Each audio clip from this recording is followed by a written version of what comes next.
Hello, how you doing? I'm good. You? I'm doing totally great. I'm visiting Joensuu. I haven't been here almost like 1 year, and the weather is nice. I'm doing just great. I've had a really rush day today, and now it's my time to relax with you guys, and I'm doing great. Good to hear that.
I really wish that I had selected also such a place as you, Henry. I was thinking that could I do this like from outside, but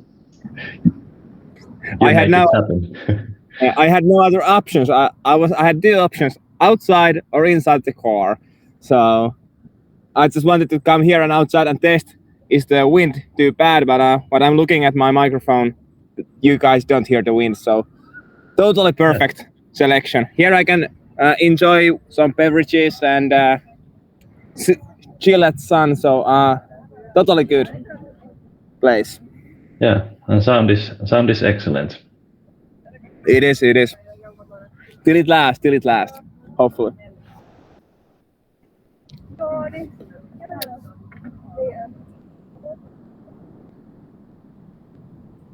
And I have to all here a little bit apologize if you hear some side noises because here is happy customers. So it's just a little side noise. So don't mind about it. But if you guys can't hear me at my presentation, just ping me out and I will run into my car.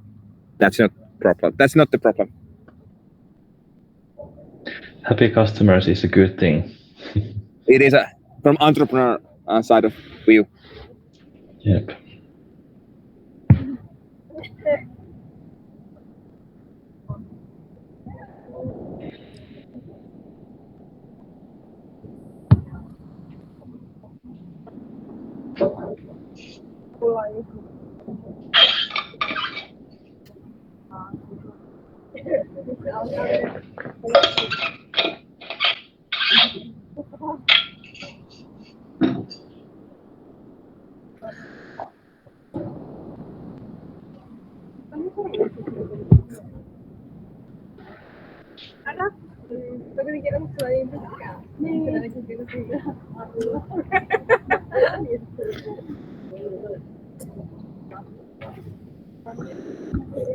I have to ask, how's the marketing? Did you guys remember to market this good event? Or is it just because of good weather, or only 6 people here? Yeah, maybe the team can answer. The invitation list has only 6, I think, 6 or 7 people. Okay. Yeah. It's totally good when we have less people, we can talk more. So. Yeah.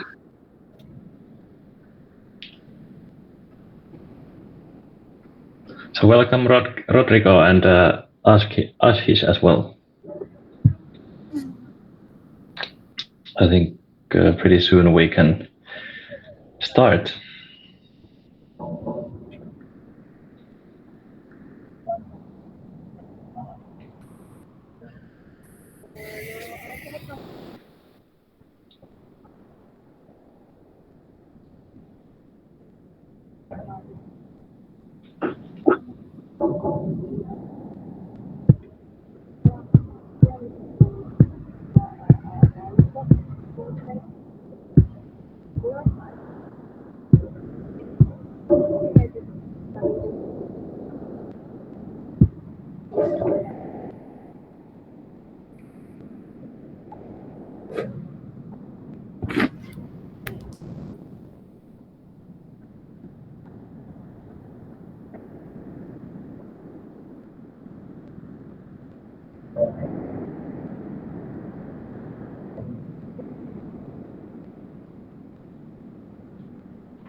right.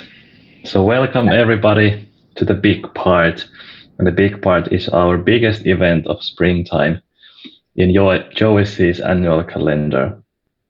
And my name is Simo Kettunen, and I'm the current vice chair of the Joensuu ES board. I will be hosting the event, and the event has been organized for you in cooperation with Karelia UAS International Business Student Team.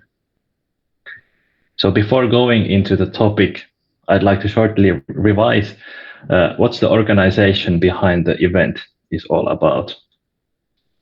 So JOES, or Joensuu Entrepreneurship Society, we aim to promote entrepreneurship and provide learning and networking opportunities, especially for students. Every year we organize different events, for instance, Polku, which is our biggest event, to serve the purpose of our organization. And of course, we continuously look for new active members, so don't hesitate to contact our board directly. And you can find us from our website, joensuues.fi, if I remember correctly, and our social media as well. And I'd like to mention too that for those who were not able to join today, the event will be recorded. And throughout the event, you may ask questions in the chat, and also during the Q&A session, you may speak directly with the speakers and us. Please keep your microphones muted when the speakers are presenting. So let's dive into the topic. The theme of the big part this year will be turning limitations into opportunities. Especially, we want to focus on the opportunities which have arisen from the current situation. And we have picked a keynote speaker and 2 company cases to tell us about their story during and after the pandemic. What did they do when things turned dire? How fast did they react? What new tools were implemented and what are here to stay?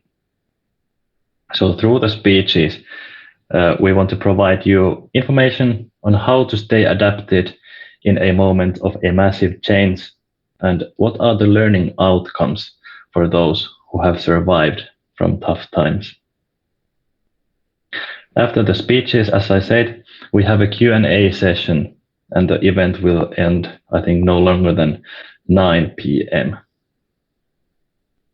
So first of all, we have Henry Klefström to present a keynote for us. Henry calls himself an evangelist of entrepreneurship. So who else could be a better speaker? I have personally been honored to witness Henry's growth story all the way from Y Academy to the business world. So I'm very eager to hear what he has to say about opportunities. So I will now give the floor to Henry. Go ahead. Thank you, Simo, and welcome everybody. Great to be here, and I want to mention thanks for Mukesh Kumar. He decided to give me a cold call and asked me to this event, and I totally answered him that yeah, I want to be part of this because you gave me a cold call and asked me. That is something I really I really appreciate that somebody can pick up the phone and make the call, and he totally nailed it. So further ado, let's go into the topics. I share my screen. I'm sitting at the outside of the Kahjola Rento, so if the wind is going too massive, just ping me out. I will run into my car because I'm at the work trip at Joensuu. I have no places to go because nowadays I live in Järvenpää, southern Finland, so I'm just visiting here. But yeah, let's get into the action. I asked topic from the US what they want me to talk about, and they gave me the subject of reinvention of entrepreneurship in post-pandemic time. And I totally love this subject because I've done plenty of things during the pandemic time, and I think I have few things to say to you guys. And to introduce myself, I'm 24 years old, and my education is BBA. I graduated in 2019, and my work status is serial entrepreneur. I'm entrepreneur in multiple companies, from shareholder to even bigger partner. So it depends in different companies. And my mission is to make entrepreneurship ridiculously easy and shake thoughts about the working life by using myself as an example. Because I think if I can do it, anybody else can do it. So it's not that hard. And here are some of the companies which have strong brands. I've listed in the right-hand side where I'm part of. And I want to say that I'm not alone behind of any of these companies. I have great teams, great people around me.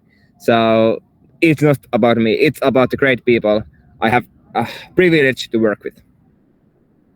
And I wanted to do a little bit of bragging because the topic is that how the COVID time went. And here is the Southern Finland top 30 companies. And here you can see Free.fi, Free Laskus Oy, is the company where I'm shareholder. We were 15th of growth at 2020, the Corona time. Our revenue was 30.2 million, and it growth from 10 million to 30 million euros. And it was bigger than Walt. I can always brag. We were bigger than Walt at the growth, not at the revenue, but at the growth. So let's move on.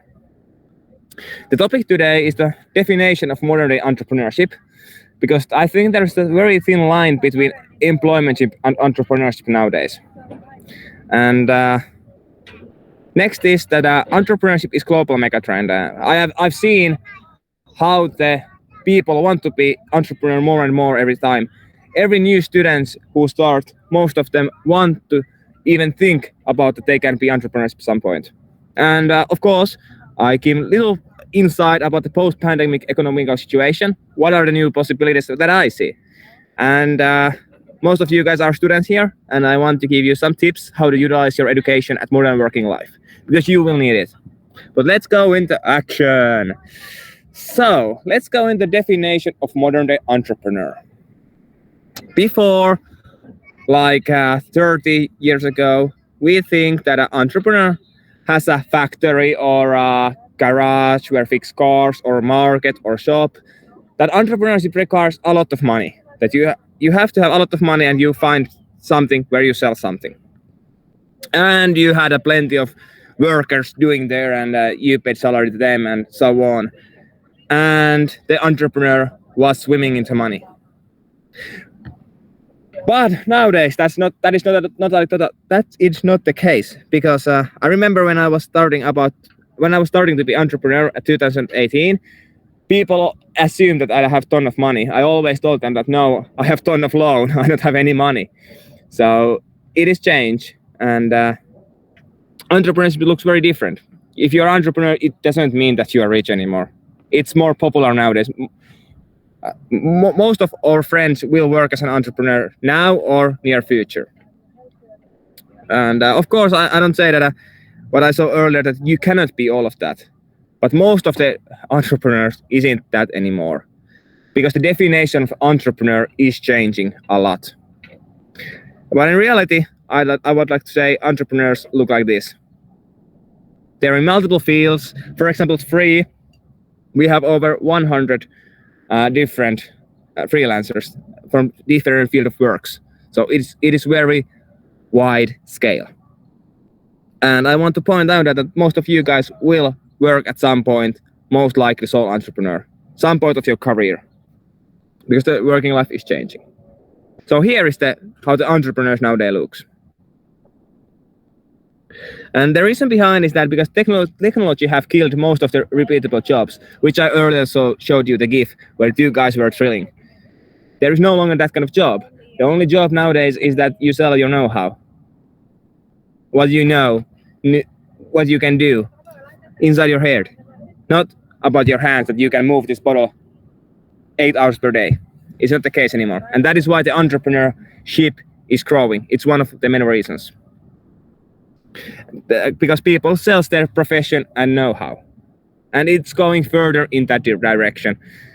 There is not that many big factories anymore, or they are not biggest employers anymore, because it is going in this way that people choose their profession and know-how. And another reason from the company perspective is that companies need to focus what they do the best. They cannot anymore have own upkeeping sector, own marketing sector, own printing sector. No, if they do something, they focus on it. They don't try to be in very wide scale. Instead, they streamline it.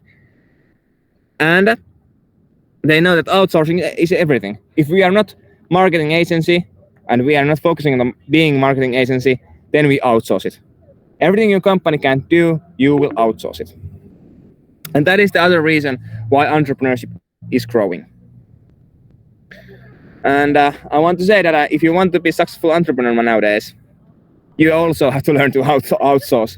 Whatever you are, sole entrepreneur, or you have a great team you work with somebody, you have to learn to outsource.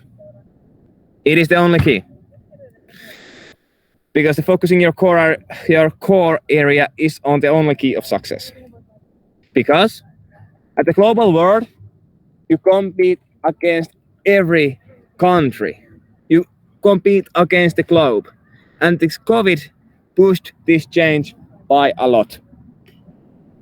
You can now easily hire Pakistanis to go do something. You can hire somebody at somewhere. You don't have to physically relocate peoples anymore. So that has changed. And this is something you guys have to understand, that COVID pushed this remote work by a lot. And that is why the work market is competing nowadays more hardly. I've seen this with my own eyes, because past year I've seen what our customers do, what we do, that we more easily buy services from other countries because we don't have to relocate. It's not that thing anymore. People know how they work remotely. People can jump in easily in remote teams from anywhere in the world. But let's go back to the topic. Because companies learning how to outsource and people want to have more freedom and do the job for themselves, the entrepreneurship is the mega trend of this century. And I think this creates huge possibilities, because there's a huge difference when people work as an employee or entrepreneur. Because entrepreneur always buy services from each others. So that's create even more value, more jobs. Because they have to focus what they do the best, they will outsource everything. Because making a business is that you handle always multiple things at the same time, and you have to know what you focus on. And I want to just to mention a few countries where this freelancer economy is rapidly growing.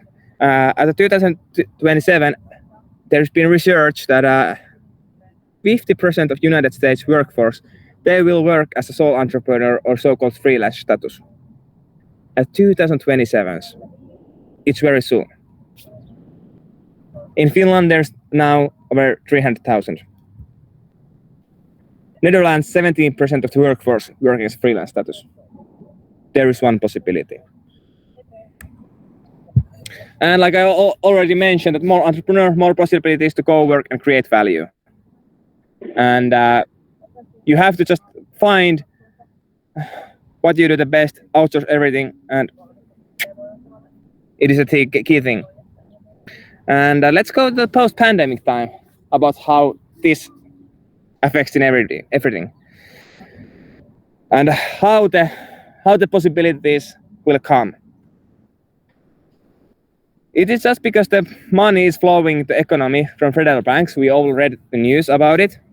That money printer goes brum brum brum brum. It means that money have to go somewhere. It is investing, and most likely where the money will go, that companies will pump it in to invest in new innovations. And by innovation, I mean it doesn't have to be physical. Innovation can be know-how, how to do some processes more efficient, higher know-how, higher something. It doesn't have to be physical innovation. It can be just people that we invest in something. And that is what creates the possibilities. Because it is how the global economy works. When federal banks pump money, they want to pump economy. And they always go into innovations. And when you have to invest, you will put money and you will buy services from somebody. That is how it goes. And now is the best chance to be entrepreneur. It is because the United States just I don't even know English word, $3 billion. They pump it in the market. European Union, 300 billion. Money is just coming in, and there's a lot of investing money at the market. So now is the best time to be entrepreneur in money politics wise. And the money also will go to green revival. And there is multiple ways. So that is why now is the best time to be entrepreneur, because there is some money, federal money. And everything I say here, that I don't know how to get into this, because how can I utilize my education at modern working life? First of all, if you're a student, now is the best time to try. It is because you have the best startup fee. What you can have is the student money in Finland that government pays you. And you have multiple free consultants around you. And they are so-called teachers or lecturers. For example, when I did my second exit, I set my startup to free, 2019.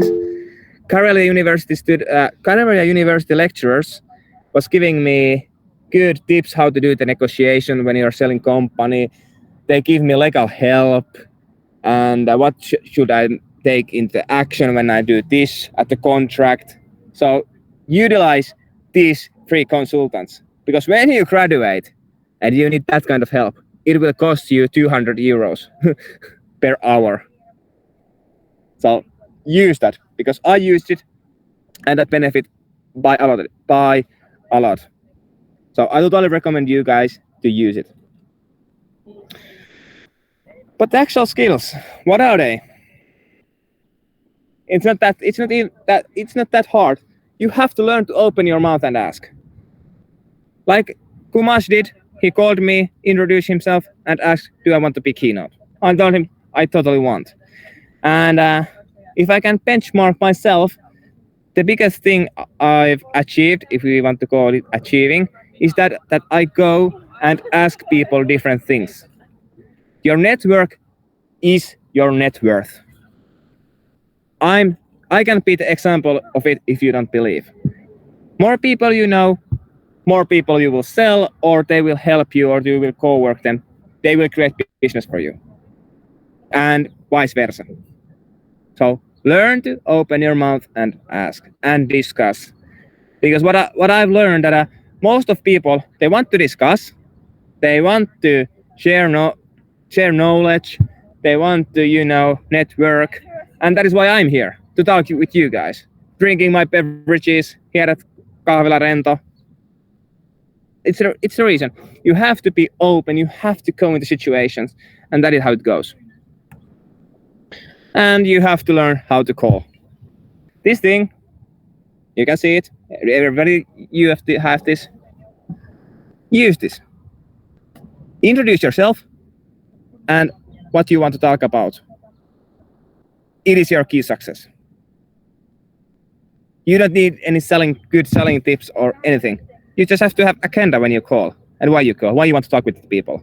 That is how I made most of my biggest deals, by selling company or just, revenue deals, just by making a call and telling what I have to offer and why I wanted to call him.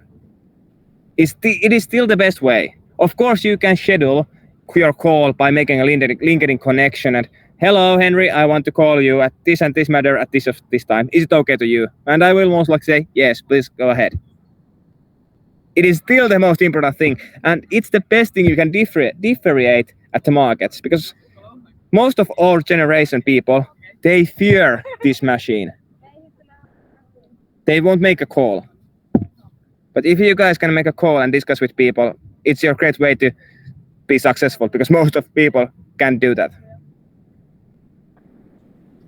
And it is also important because if you want to be entrepreneur in future, you have to also learn to outsource, like I thought earlier. So you have to discuss with your partners. You have to discuss with everybody.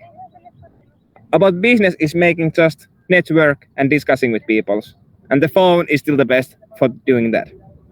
Because I want to, tell you guys that making a business is not hard. It is very simple. And I want to take that you miss every call you want to make. That is the case.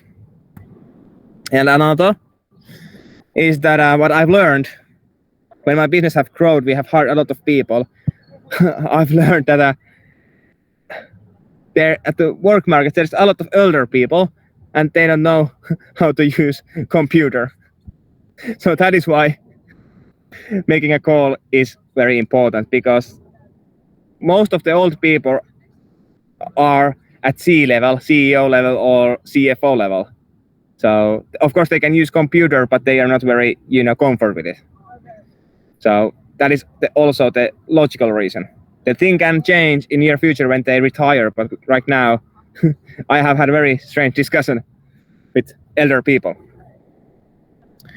And like I told earlier, at the working life, majority is not digital natives like we do. They don't understand all social media or TikTok dances. They are not just there. We were teenagers when these machines came up. They were 40 or 50 years old when those machines comes. It's not part of their, natural communication.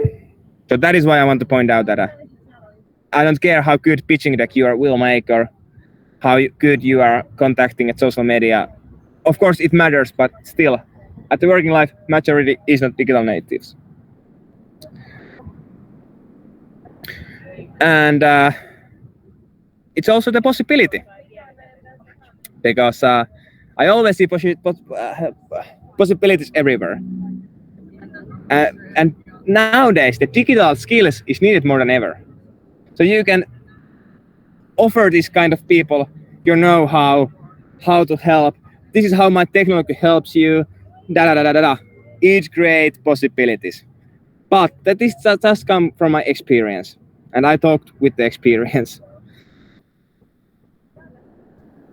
And one thing of the key of success is that you learn the basic SGL and how software development works. Unfortunately, most of the doing the business will go in the computers, and you just have to understand the word. I don't mean that you have to learn about how to do coding, but you have to understand the development cycles and stuff like that.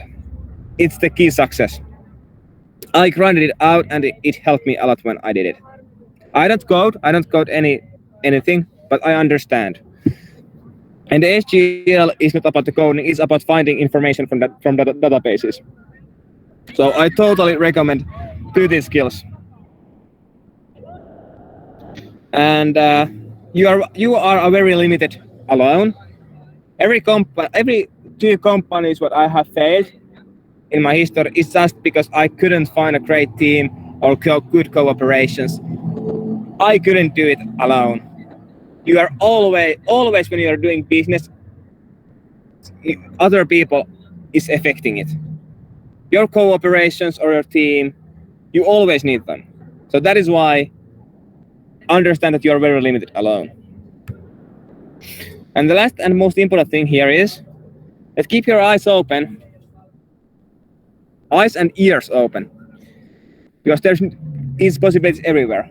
I give you guys little hints that there's a lot of money pumping in the economy, and because there's a lot of money pumping in the economy, people are more likely to try even silliest thing, because they have to spend that money in somewhere. So just try and listen and try. I mean, there is possibilities. You just have to know how to get it. And because I want to have a discussion with you guys, I will end up it in here. Thank you so much of having me here, and I hope that we can have a discussion about the modern business, because it's the most beneficial for you guys.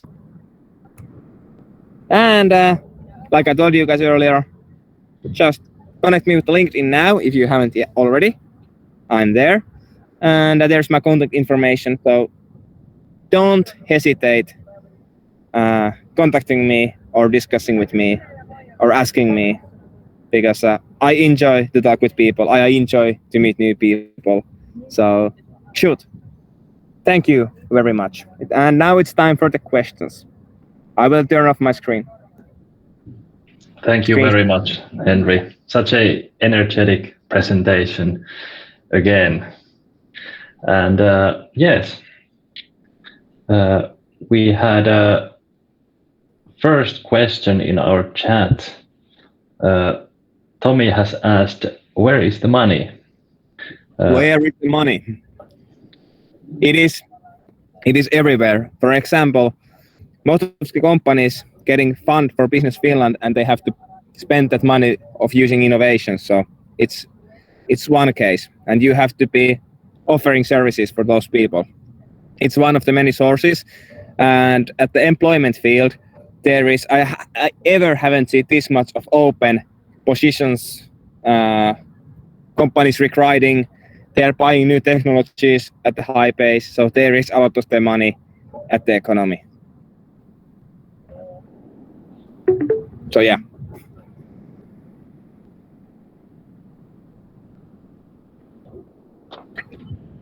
So any other questions for Henry? Don't hesitate. I'm very easygoing. I would like to ask you were talking about software development. So where did you learn? What systems did you use? Like what tools you used to learn?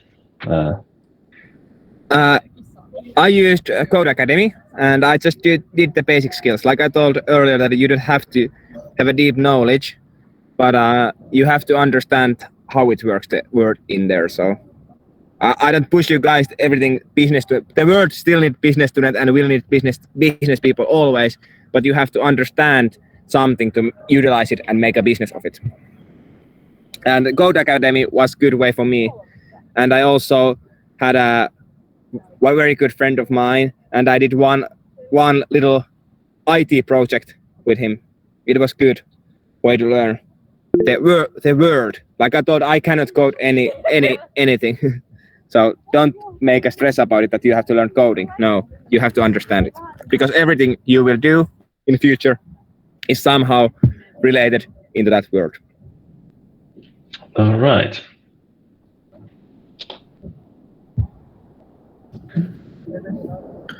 Anything else?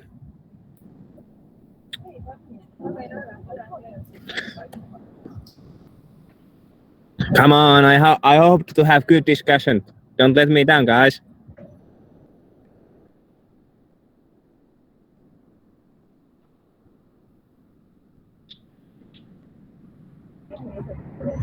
Where are the opportunities for foreign students?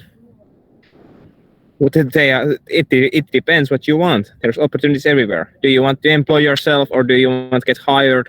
What do you want? You are the opportunity. Both ways. Well, I don't know the economical situation in Joensuu, but for example, at the Helsinki area, there's a lot of open positions where the working spoken language of the company is only English. And multiple of my friends of mine are recruiting people a lot, and they have hard time of finding workforce.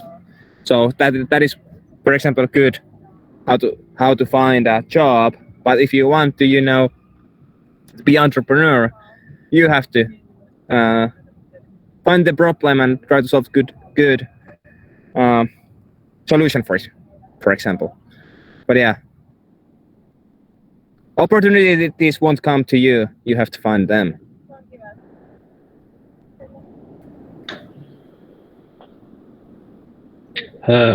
Henry, what are your targets? Like, let's say in 5 years. Well, in 5 years, my target is that I can even more focus just to be an owner of my companies.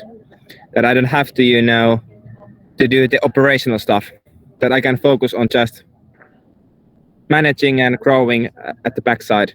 Now I'm too much of hand on things, and I want to little bit back off and just see from the owner perspective how things go. It is my goal. Yes, I can really relate to this operational stuff. Yeah.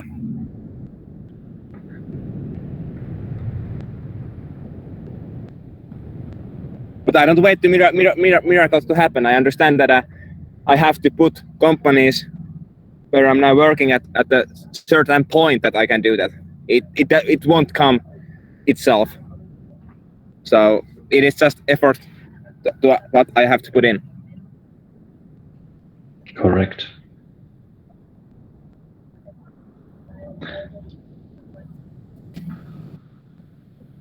All right, then some last questions. Any good questions, anybody? How do you get a team together to develop a product, for example? First of all, if you want to have people together, you guys need to have vision. Why this team is doing this? What big problem you want to solve? Because if you want to lead people, you have to give them directions. When they have directions, they will follow. And that is how you keep team together and motivated. So I don't know, do you need a how to get a team? The best way to get a team is attending events like this at US, because here you meet people, you go discuss with different people here. They know people. Because if you want to build a team, they have to be almost friends to you. You have to know them. The building team it's not just a team. The team needs a core. So it doesn't come. You can't just put people there and okay, let's be a team. At least when you're starting company, because when you start company, you don't have money. You just have the vision and mission where you guys are going for. So that is why you need the bigger reason behind than just the money to be part of the team.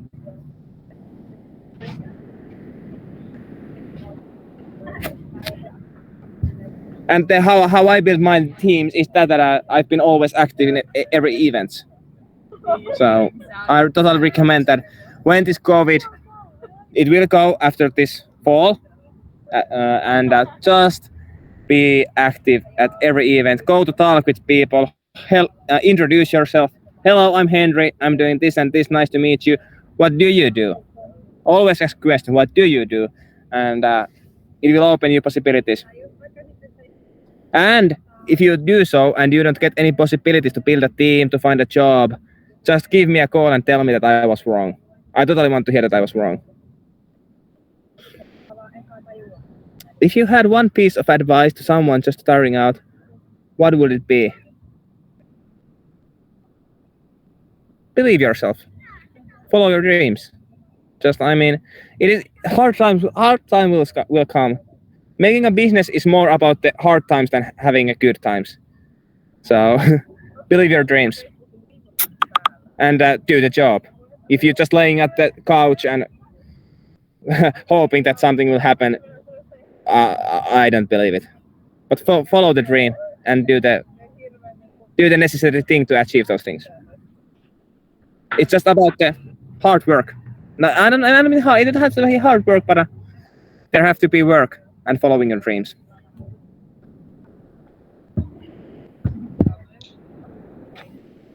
And as you said earlier, picking up the phone. It is the best advice I've got, and it's best advice I can give. It has opened so new world to me when I just started picking up the phone. And don't matter that if you, for example, the first time it is hard that you don't be very, it don't go smoothly. But when you do it, it will get easier.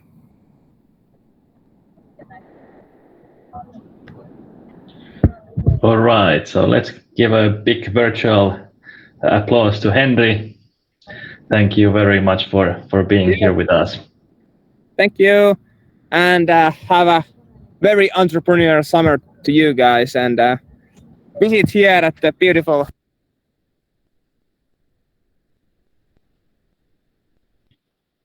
All right, thank you. Thank you. So, next up, we will hear two company cases about turning limitations into opportunities. First of all, we have Luotsi, which is a project that contributes in the employment of the city of Joensuu. Luotsi connects job seekers and employers. A job agent from Luotsi, Juha Forsblom, is going to tell you next about how did they handle the pandemic situation, what is the current job market in Joensuu, and give updated information and tips. So stage is yours, Juha.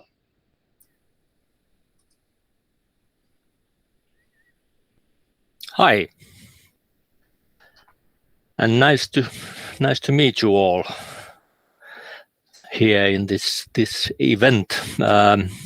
Yes, my name is Juha Forsblom, and I represent Joensuu City, and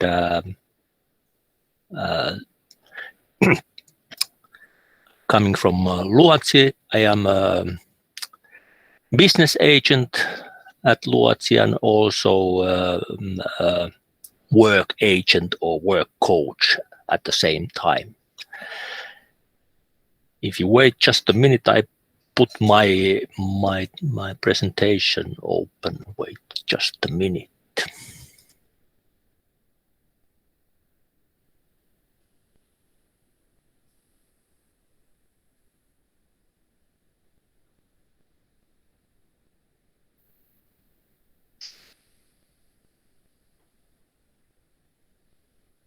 All right, do you see my PowerPoint at the moment?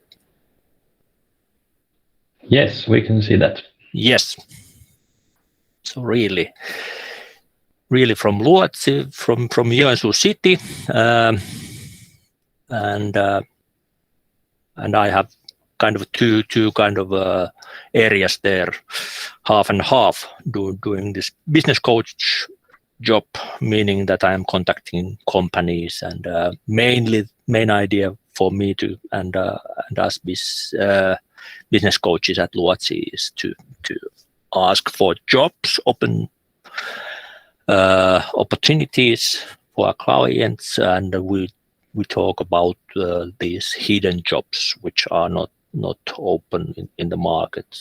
So we kind of try to build a relationship with local companies that they can give these work opportunities for our clients.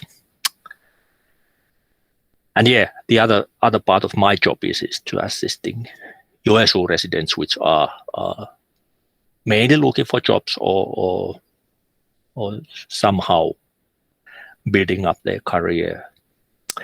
In my private life, I'm also I have a small scale business. I'm a garden man.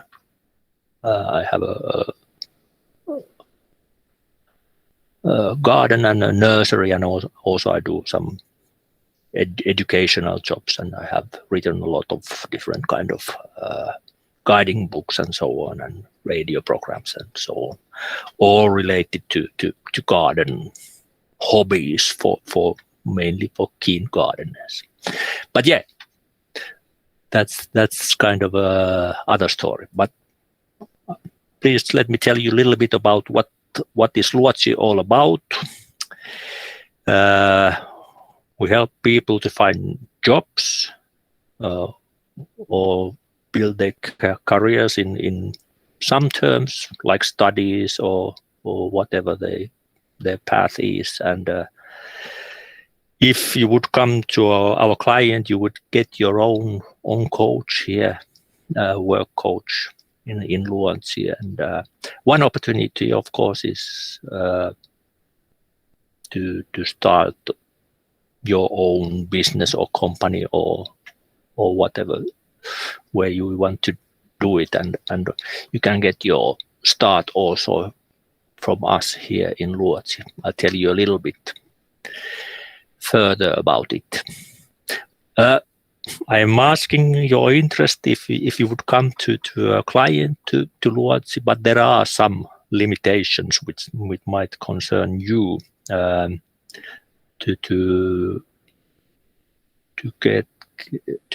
become a client in Luotsi. You'll have to be a resident in Joensuu, kind of Joensuu citizen. And the other thing is, if you are studying, the graduation should be quite soon, means in next three months. So if your studies will go longer, then you have to wait for some time. But if you have business ideas, that's the other story, and then you can always come also to visit us here in Luotsi.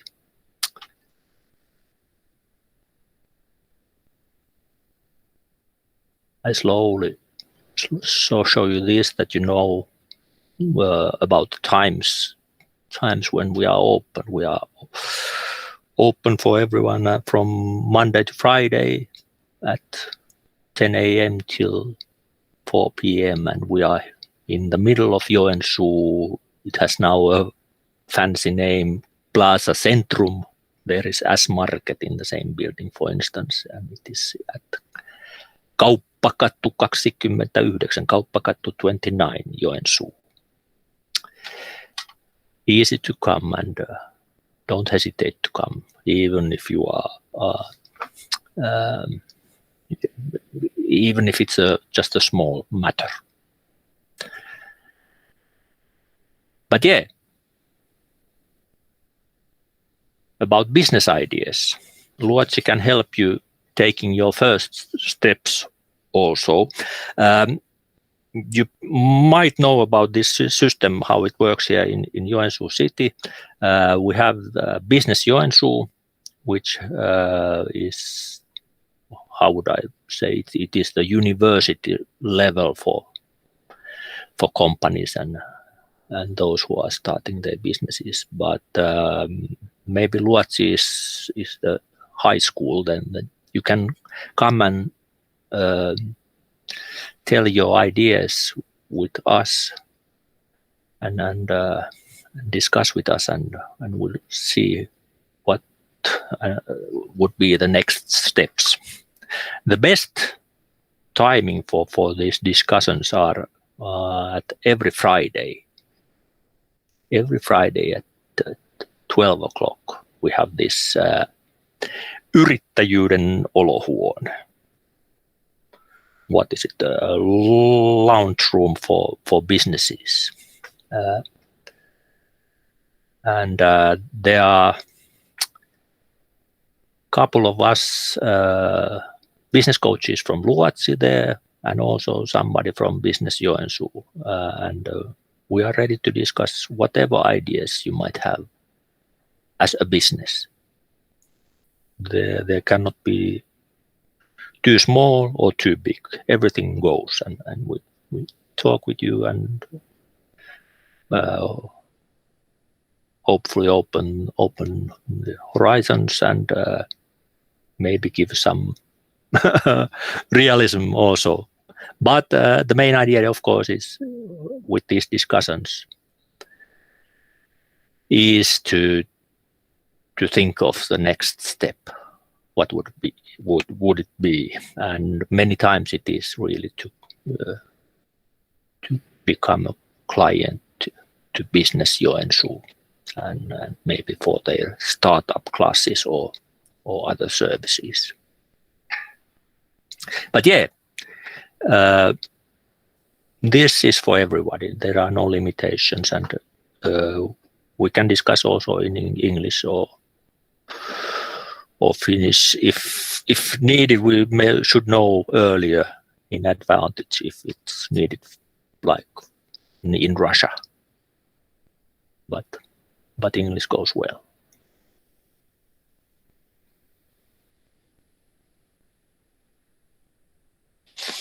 And then this is kind of a commercial break in this. Well, what I'm telling, you might be still looking for a job, and what Luotsi is providing is this kuntalisä. It is a kind of extra money for or reward for employing somebody, meaning somebody being a resident of Joensuu, and that is kind of helps you to get your job, but this requires, of course, that your studies would be ended and you would be unemployed at the moment. And this changes this reward from year to another, but at this year there is this reward is 600 euros per month if you are employing an immigrant. The other group which has this higher reward, 600 euros per month, is everyone who is under 30 years, so youngsters, could I say. Yes. The idea of when I, for instance, contact as a business coach or business agent companies and asking, do they have open jobs? One thing that I usually tell to these companies that they have this opportunity, this reward, and helping to get the open places, and of course for last year because of this COVID situation and in many areas there have been financial difficulties. This has been an important extra helping people to get their jobs. Okay, that's about Luotsi for this time being. We might get back, but then I want to tell you about another service. You might be interested. Some might be also familiar with this idea, or does anybody know about this Talent Hub Joensuu? It was relaunched yesterday, so kind of new thing, but have you heard about this?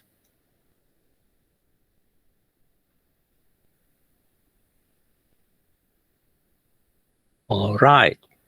This is also a service provided by Joensuu City, and in fact, Luotsi and Business Joensuu are keeping this service. And the idea is bringing together international talents, like many of you are, no matter where you have born, even if you are Finnish. This doesn't mean only foreigners, but everybody who thinks that is international talent. And putting together, of course, companies in this Joensuu region. We have quite a lot of international companies, in fact, in this area. And yes, this was relaunched yesterday, so if you have time, like this weekend, you can go to YouTube and check this. It's about 2 hours set webinar, which explained a little bit how this has been helping and will help both sides, talents and companies.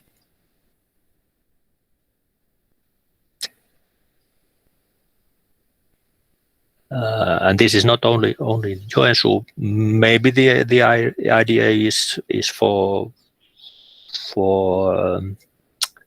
talents in the whole of North Karelia.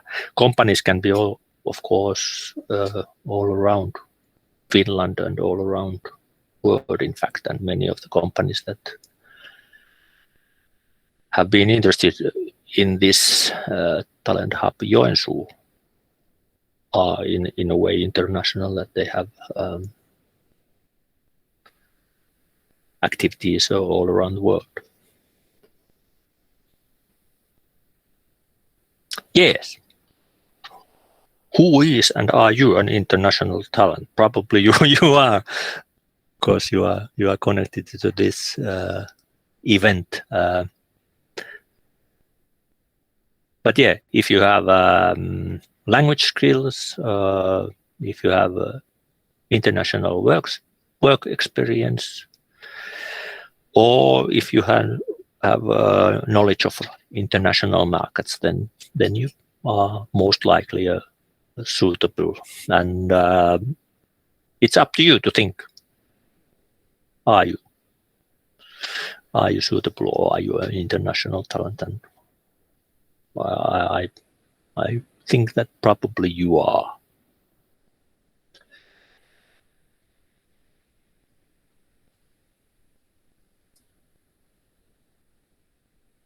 And how this system goes, it goes both ways, or two ways.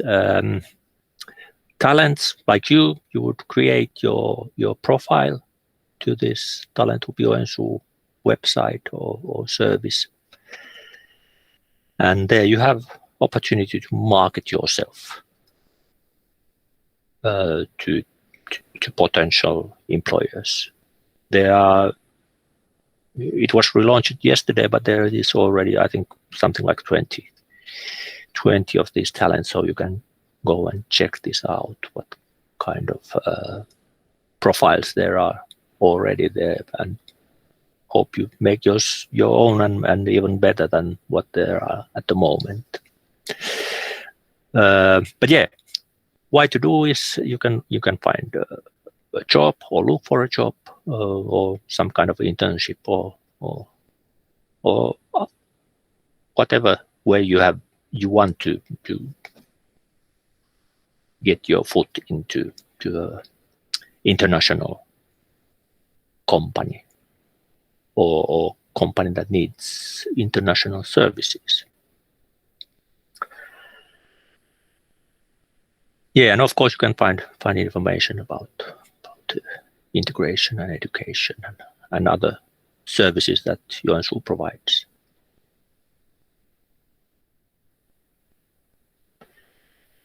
And yeah, what is the other side? The other side are these profiles that you would make probably, but for companies they would find when they are looking for this employee or trainee or somebody who knows some particular language or has some other special knowledge in a certain market. Market can be anywhere. It can be Russia or Far East or anywhere in Europe or otherwise. So don't hesitate to do this, and because you really might do a big favor for some company that is looking just someone like you and don't know that you are already existing here at Joensuu area.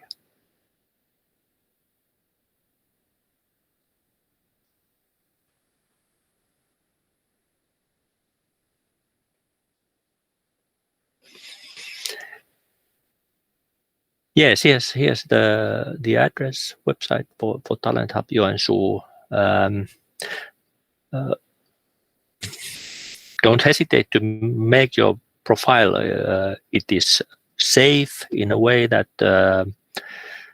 even though everyone can see your profile, they cannot see your full name if you don't put it there, and they don't get your email, for instance. Those are only who have registered companies that can get your contact infos. So the registration is needed both sides, for talents and both for companies. So this should work quite smoothly. Now we just need more talents and of course more companies. But yeah, it was relaunched yesterday. So hopefully now that we are hopefully slowly recovering from this COVID phenomenon, that the numbers will get higher also here. Do you have any questions about this Talent Hub, or do we leave them to further? I think I promised to get some ideas also about COVID situation. In the way that we have seen it in Luotsi and maybe also in Business Joensuu. One phenomenon, of course, is that life has been focusing on homes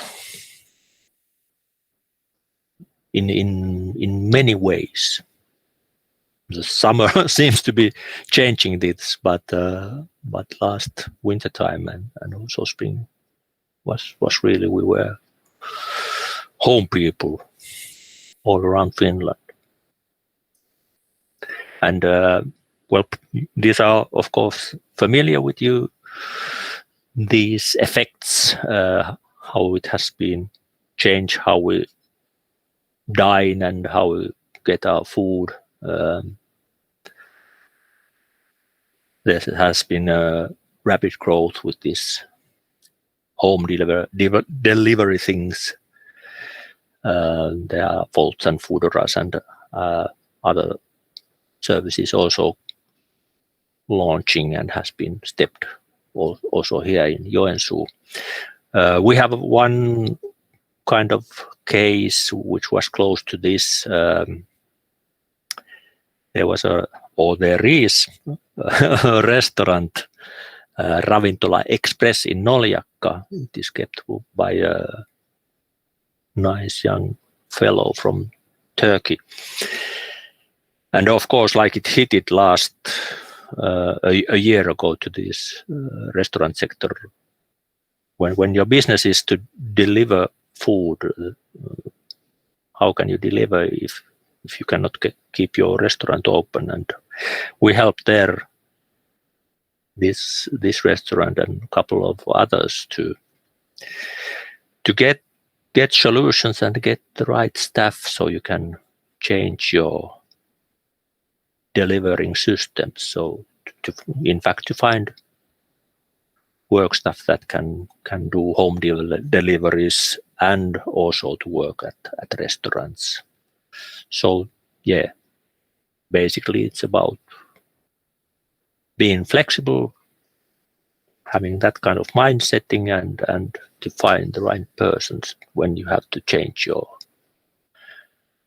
your business or adapt into this situation. And in this case, we have to say this case Express Ravintola, it went really, really well. This guy who keeps the restaurant had a chance last month, first time for many years, to have a vacation and go to Turkey and leave this business behind for a moment, and I think we celebrated it also in Luotsi, because we helped to find the stuff that even in this a bit peculiar situation could take care of the business at the moment.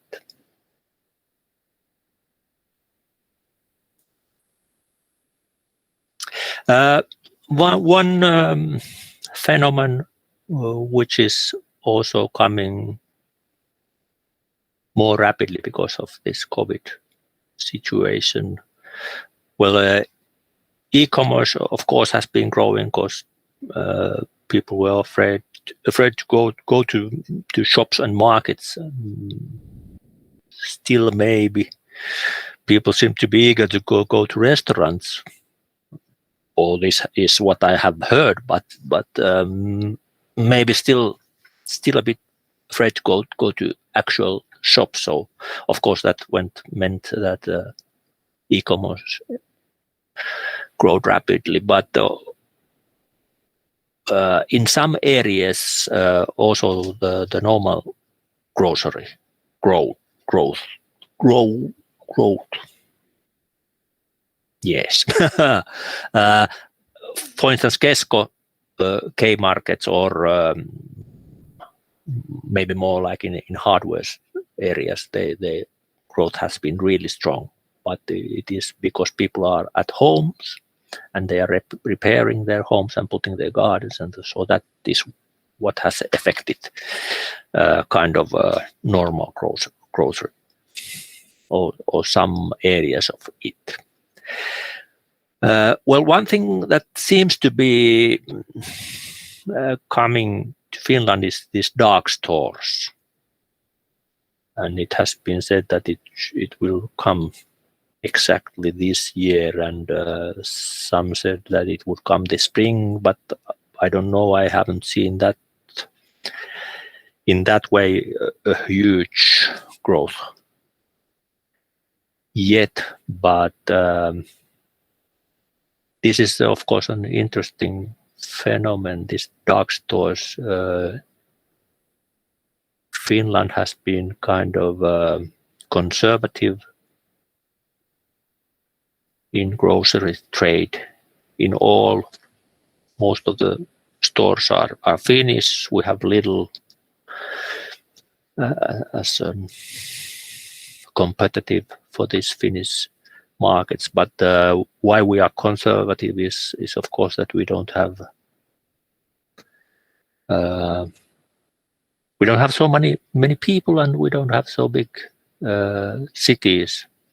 So it is interesting to see if, for instance, this dark stores, does it come to Joensuu? Is this big enough for this kind of activities? Our so-called old stores, like companies like S-Markets or Prismas and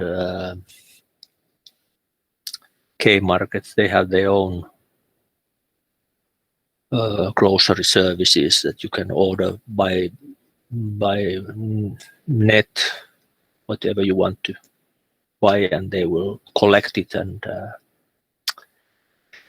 collect it from the back door somehow. But this is not a true dark store system, and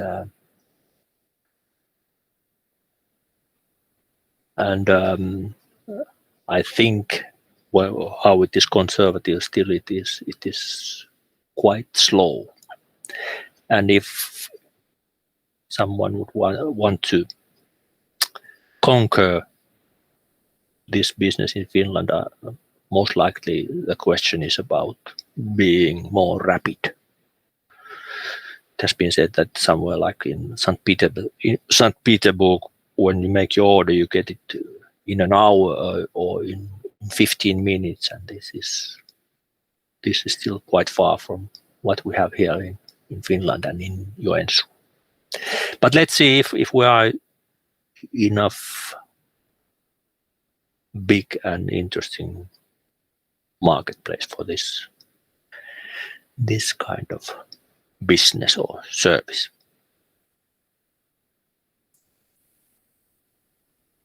Yeah, this remote working or telecommuting, Finland is one of the top countries in Europe. Was it 27% of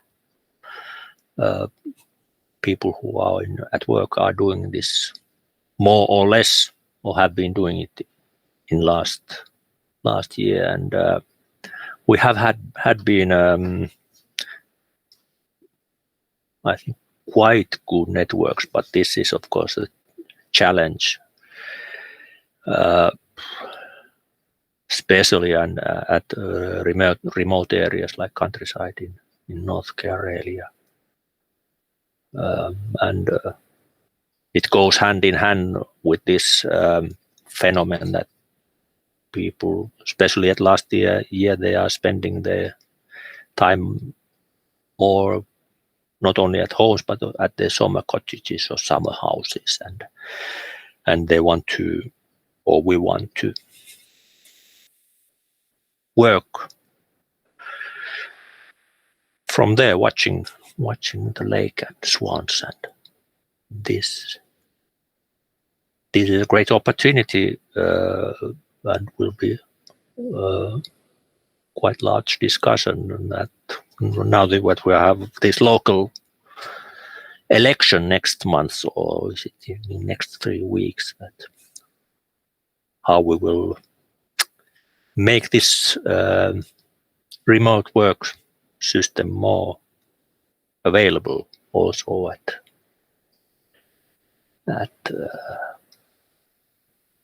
remote areas and for even more of the people. It's also kind of ecological question.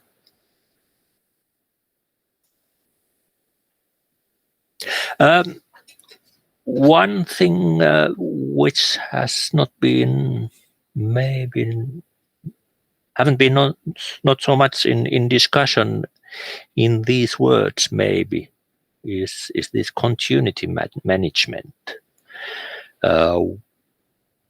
Many companies have been have faced this situation. How can I continue with my business? Like this example of a restaurant in Luotsijoensuu.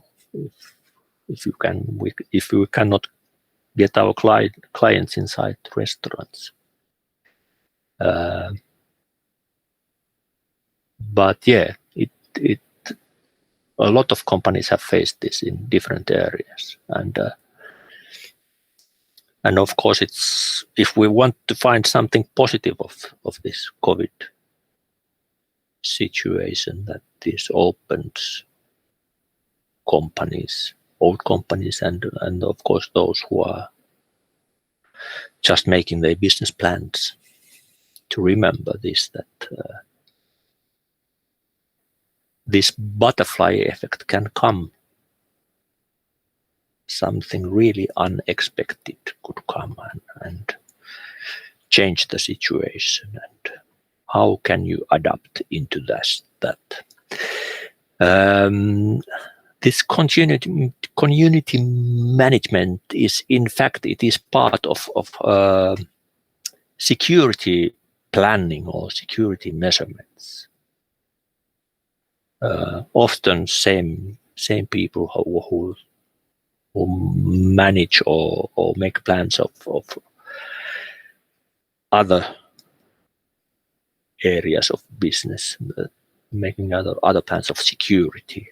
They are also making this continuity planning or thinking this continuity management.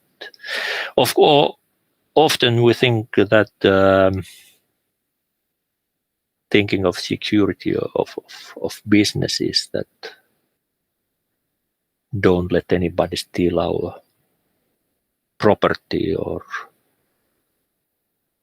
don't let anybody to attack us or our workers in a physical way, or maybe mentally also these days. But what if somebody steals your possibility to make your business, like it happened for many companies because of this COVID situation. Nobody asked it to come, and there was no bad will from anybody, but it just happened, and it spread around the world. So let's be prepared and think about this. There is education for this also in Finland, at least in small scale. I know a local company here in Joensuu owned by Tiina Toivola, who has been studied this in UK. But you can buy these services or rent these services. But of course, the one who runs the business should be aware of this need for this planning. And think, in fact, how can you minimize your risks, and what is your plan B and plan C? I'm a soccer man or football man myself. Not a good player, I don't mean, but at the moment I'm following in Twitter this Aki Riihilahti, former football player from Finland, from Helsinki, who is CEO in the biggest football team or company, HJK,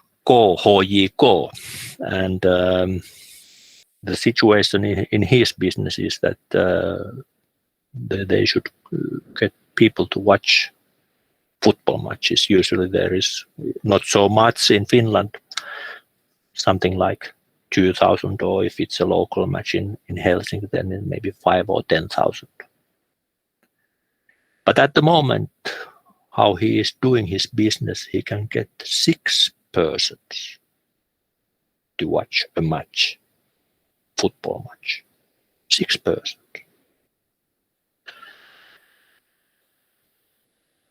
I can feel his pain, and now he's very active in Twitter, connecting all the members of parliament and ministers and so on, trying to get his business in a track. And yes, I don't know what kind of advice I would have given him in advance if I would have known that this kind of situation would come. But yeah, unexpected things happen. That's just the way it is. Yeah, continuity management. It's not a rocket science. In fact, it's just thinking about what kind of impact unexpected situations can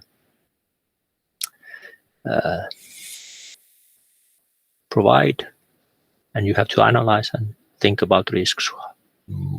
How does it affect personnel and supply chain and other things? It's hard work, thinking work, but it's mainly analyzing and making plans.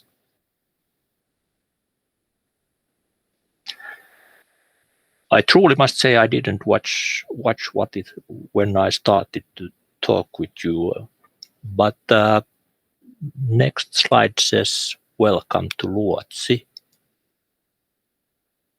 and the next one says thank you.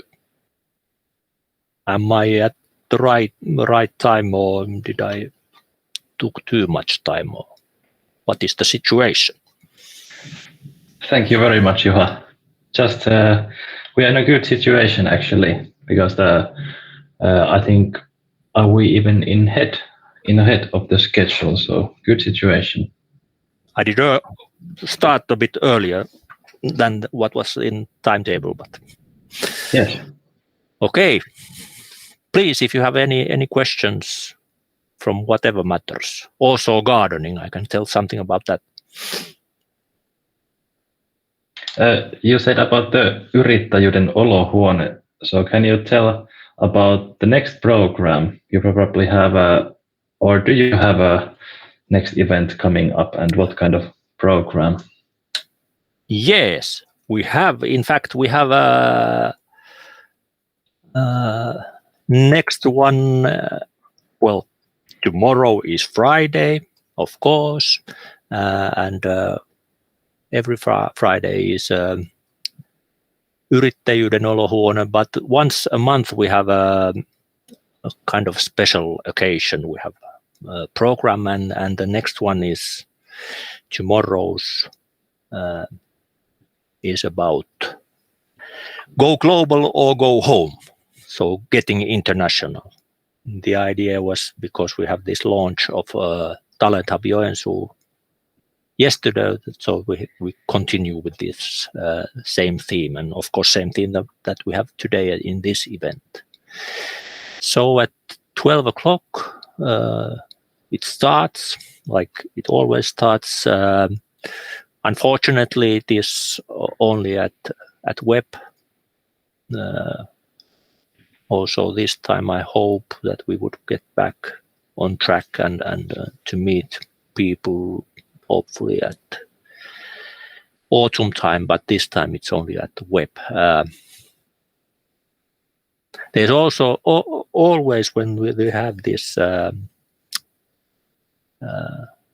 Yrittäjyyden olohuone program, there is one company for sale, and then we have guests. For instance, there is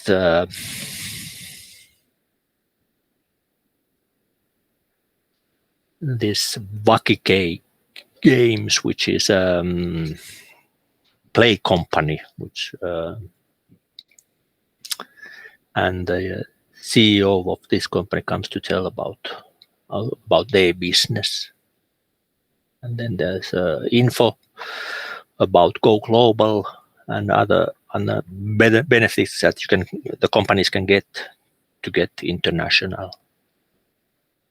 And of course, we have every time we have something about culture. And now we have this violin player, Rietta Aho. Right. The company for sale is it's kind of a hotel there at Koli area. Already existing concept. Okay, what is the name of the hotel? Koli Free Time. All right. The owners Niina Mikkonen and Harri Salminen, and they will tell about how their business is working and what kind of opportunity it would be for some new owner or owners.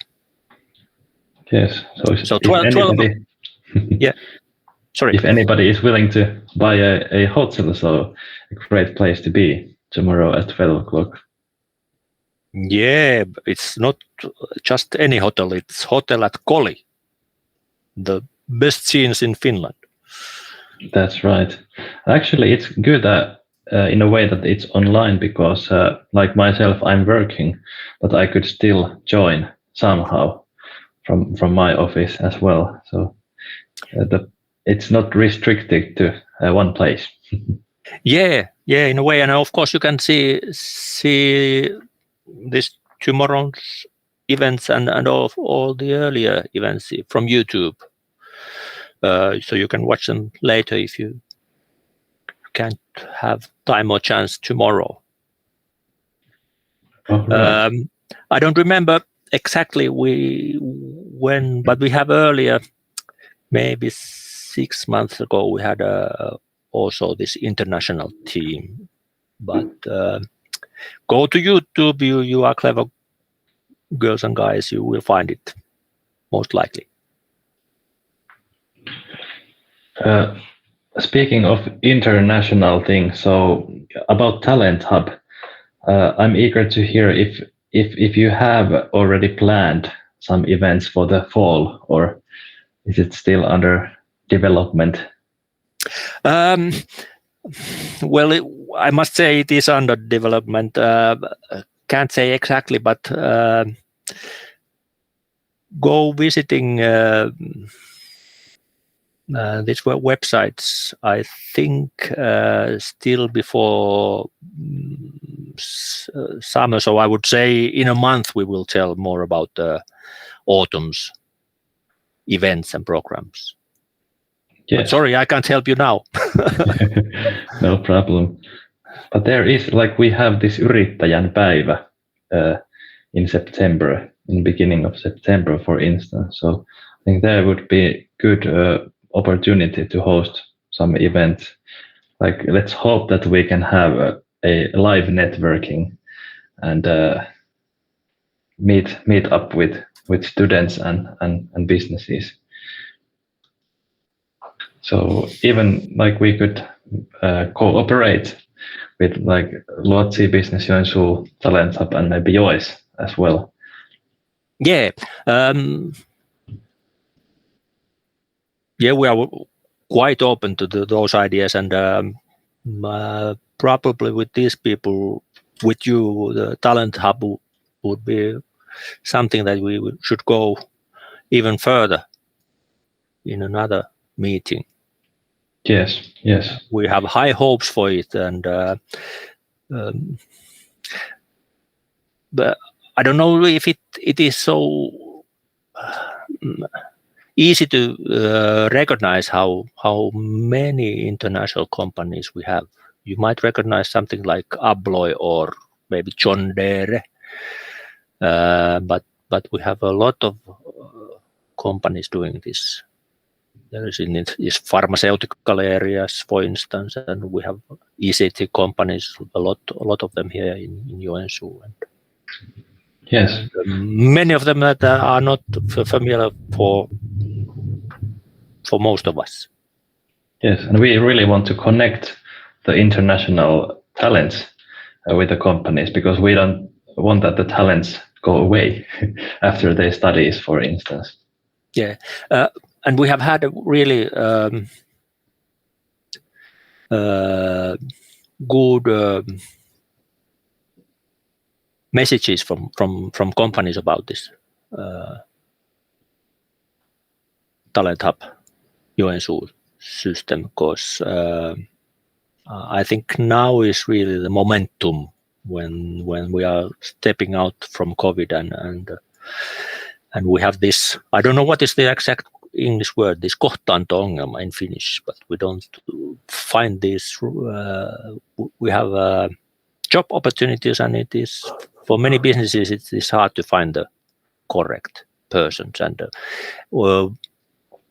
North Carolina has been maybe a little bit conservative in mindsetting that we haven't understood how many of you great people we have in for instance, in university, coming from different countries, and I think this is changing now at this moment. Yes. And the international companies are recognizing that there are right kind of persons, but we need this tool, this Talent Hub, so to get the connections.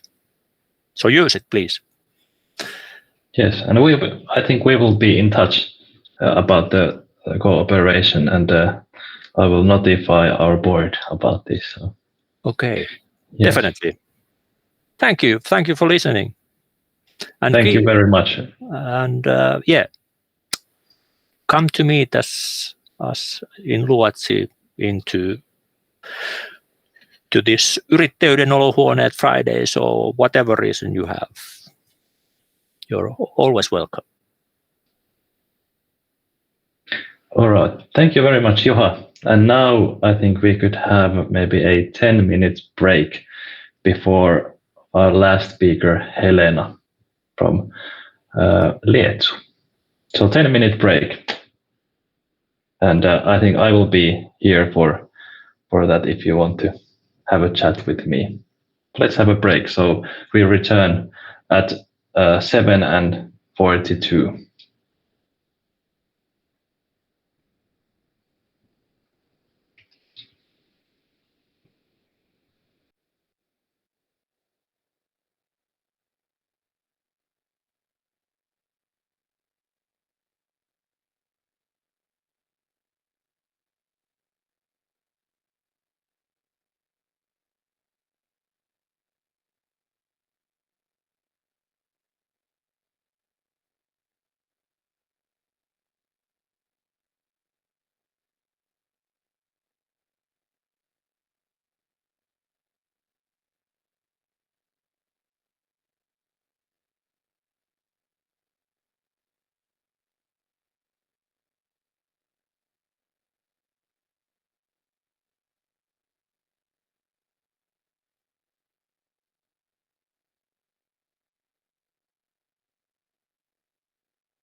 right. Sorry for being a bit late, everybody. And our current situation is so that we are waiting for the last company case. The speaker hasn't yet arrived. So meanwhile, I think we can probably have some sort of discussion, and you can ask some questions from us as well, if you are willing to. And we have also team members, Maila and Mukesh here. So if you want to join the chatting, so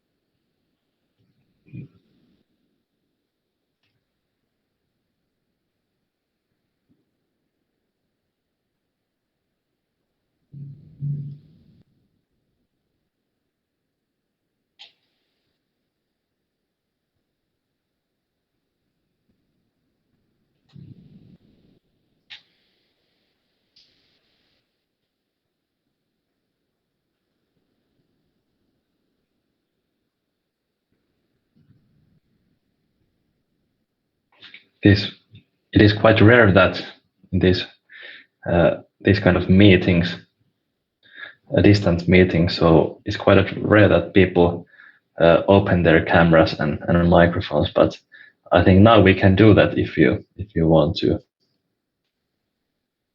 The presenter is alone in the meeting.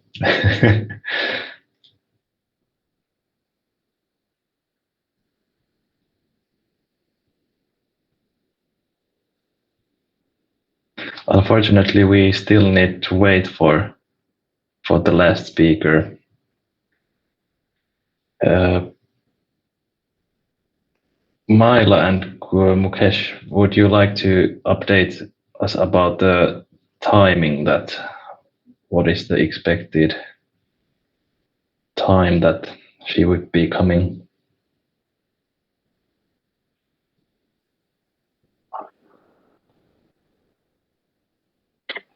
Yes, it was 8 o'clock sharp. All right.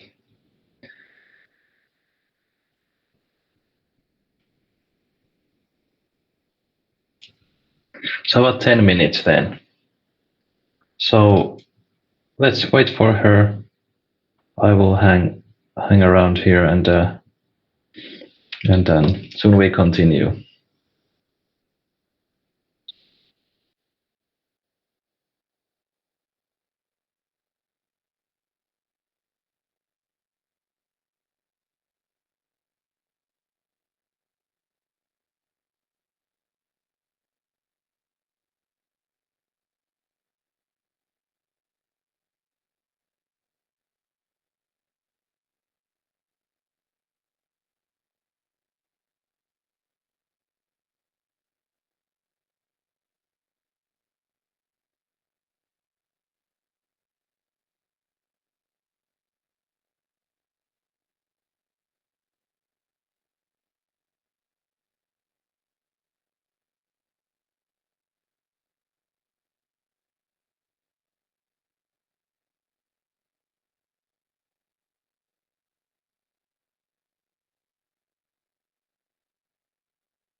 Hello, Helena, and welcome. Hello, can you hear and see soon? Yes, thank you for joining us. Yes, this is the entrepreneur's life. When your employees are sick, then you replace them. So, last arrival guest came like 10 minutes ago today, so right on time. Okay. So I suppose I can start my presentation. Yes, you may start directly. Yeah, wait a second. I have prepared some slides. I just put on the presentation mode. It's there.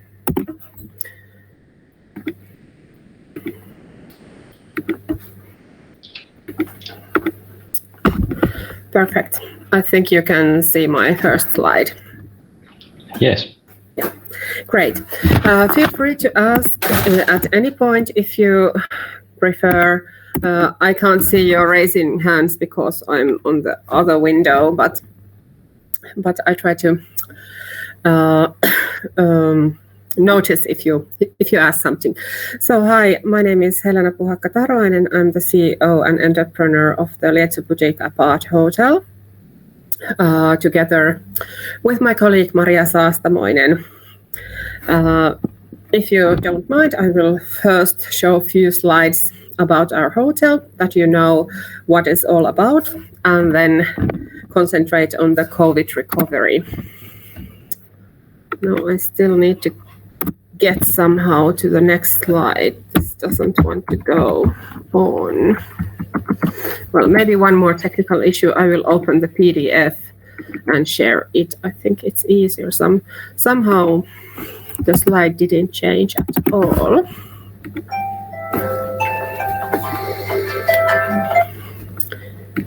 Let's see. Okay, another attempt.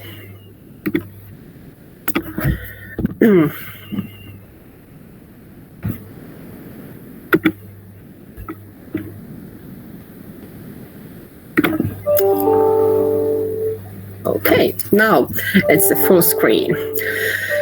So we are a privately owned new hotel in the heart of Joensuu across the river Pielisjoki. Oh, now it has some automation on. Sorry for all the hassle here. When you don't use your own template, it has some extra issues. We started 2019, December. So basically 3 months before COVID closed the whole Finland. We have 31 hotel rooms. Each room is for average 2 people, but in the family rooms we can fit even 3 kids with family or parents.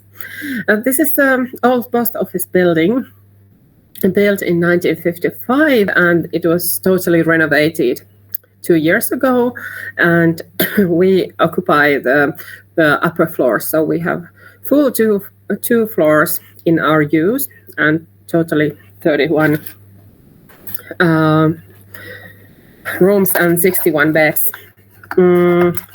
We have in each room we have a well-equipped kitchen, bathroom, and laundry machine. So we are kind of apartment hotel, even though we want to profile ourselves to be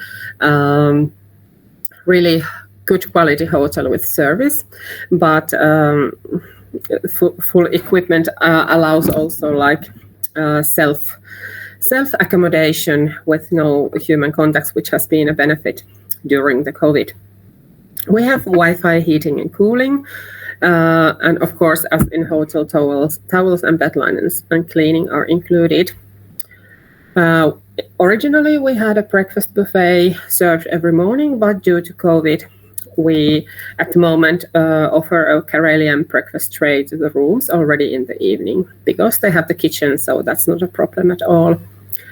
We have nice meeting room and sauna with a river view, and both the clients can use sauna, and also some small meetings can be arranged. Even baby showers have been taking place in our sauna facilities. We have managed to fill the quality standards, even though there has been the COVID. Our guest reviews are really high. Booking.com is 9.3 over 10. Google is 4.8 and TripAdvisor is also 4.8. So we could call us 5-star hotel, even though in Finland there's no star classification. And the picture here is from our lounge, where we also have the reception. There are a few more pictures. Our lounge from another direction and a few pictures from the rooms. Also, you can see our values, which are hospitality, locality, responsibility, and originality. There is also a poem, which is a bit like Kalevala. We really want to be a Karelian style, so we are both unique. Each room is unique, our concept is unique, and we want to show the Karelian tradition both in service, hospitality, and the decoration, and also storytelling. We also have stories from each theme, which is behind each room. So really, each 31 rooms have unique decoration, unique story, and unique name in Karelian dialect. Few more pictures. For example, in our Ilman Ikäinen room, which is inspired by Koli, there is a wall painting by Katja Kouvalainen in the room, and that's very popular among wedding couples, for example. And some picture also from our sauna. One more picture where you can see also the kitchen and the bathroom facility. We have used a lot of second-hand items. For example, in this room we have old Arabia ceramic mirror, some handmade linens and so on. And also all the ceramical dishes are origin to 80s and are made in Heinävesi, Kermansavi. Also, all the bowls in the bathrooms are Finnish design composite wood bowls, which are decomposable, called Vudio.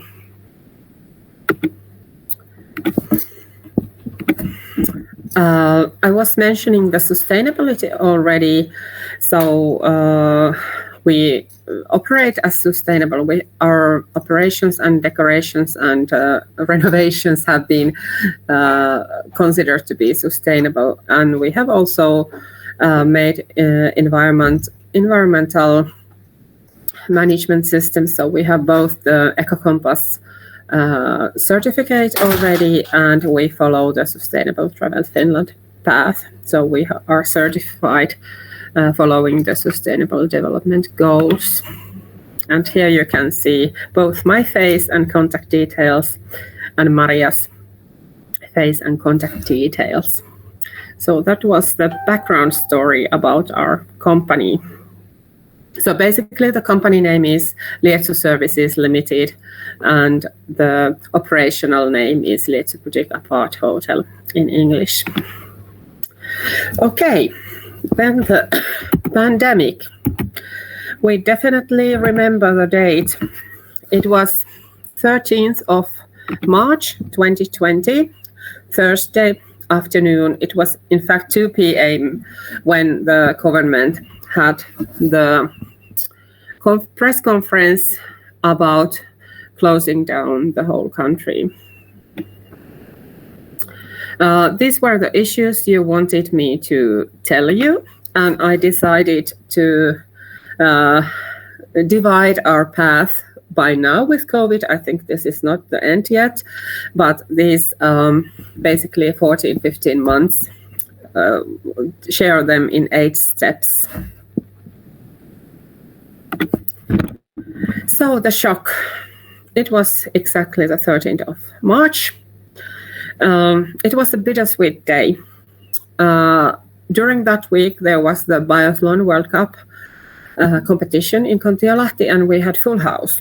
we had the full house already 6 days. That was the first time when we had the full house. And still a few days to go on.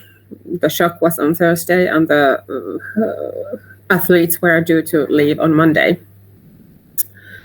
At the same time, the government says that everything will be closed.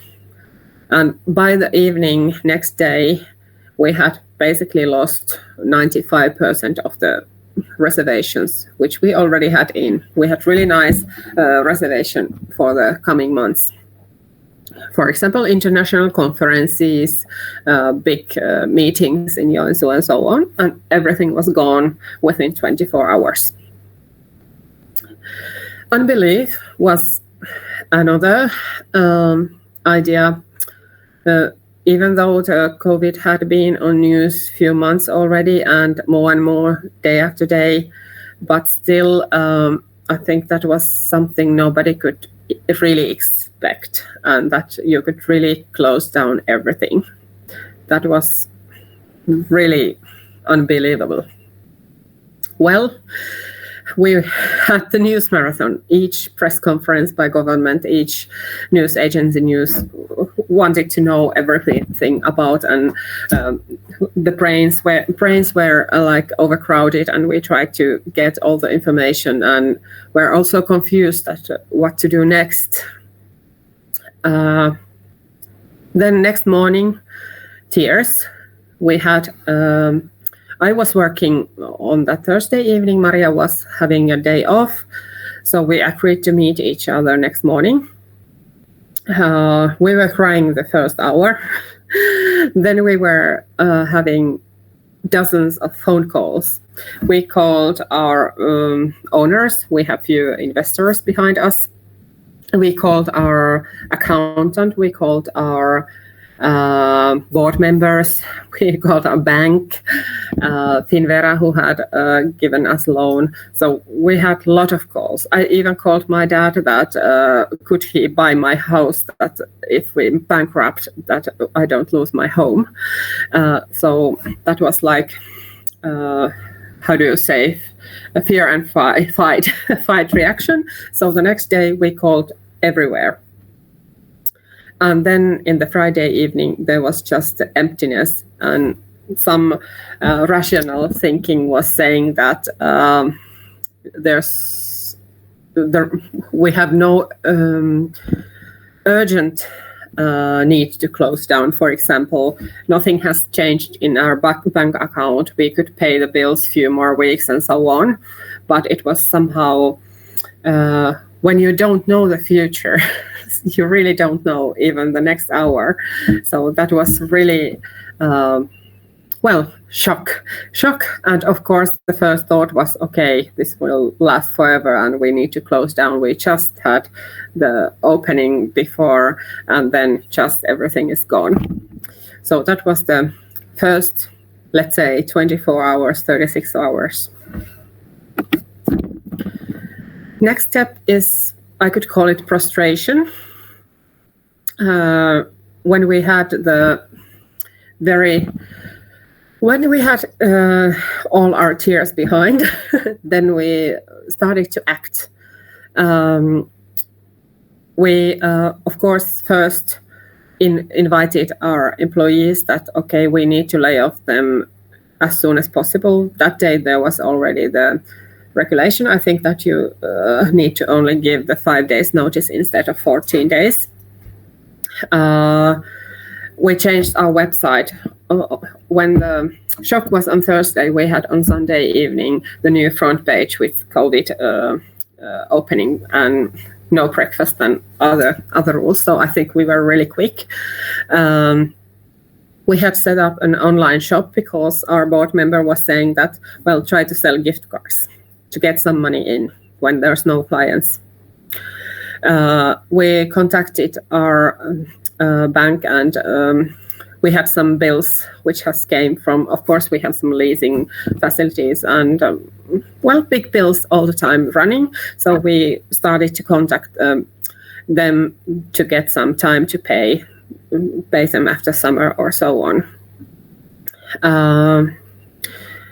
luckily, we have all the facilities for the self-service. So let's say online check-in,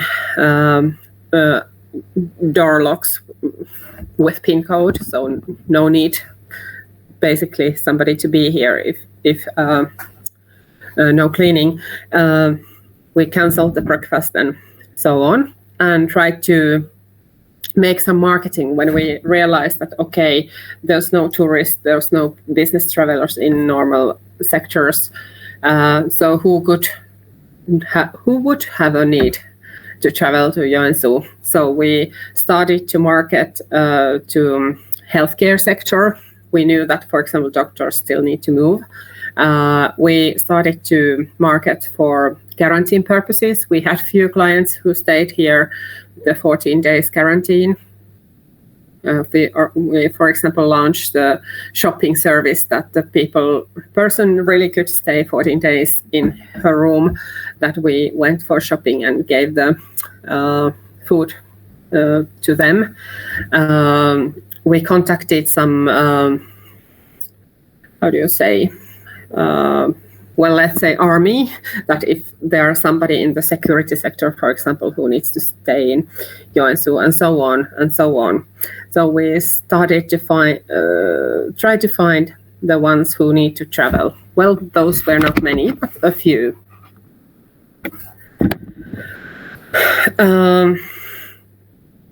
I think the end of March and April last year were totally empty, both in hotel but also in our lives. Suddenly there was nothing to do. There was maybe a client or two, phone wasn't ringing, or if it was cancellation. Suddenly you couldn't go anywhere, you had to stay at home.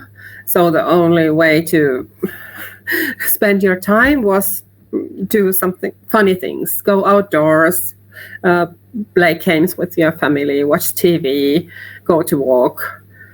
So it was basically a long holiday. And if there were no the mental stress, the 6-7 weeks last March, April, May, that was really nice break from everything. But when you had the mental stress, it wasn't a break at all. But somewhere in end of April, early May, we started to think. There were first signs that maybe this won't last forever.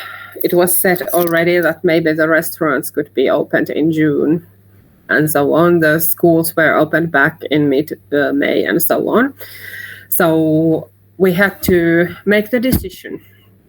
Should we close now and get some bills to pay, bankruptcy, or should we still try to take more risk and continue, because there might be a future coming anyway? And we decided the latter, so we still decided to fight. We discussed with our landlord to get some rental reliefs. We doubled our bank loan. We made a recovery plan for ourselves. We applied for Business Finland support for development. We tried to keep our face positive in social media, for example. We made all the time some posts.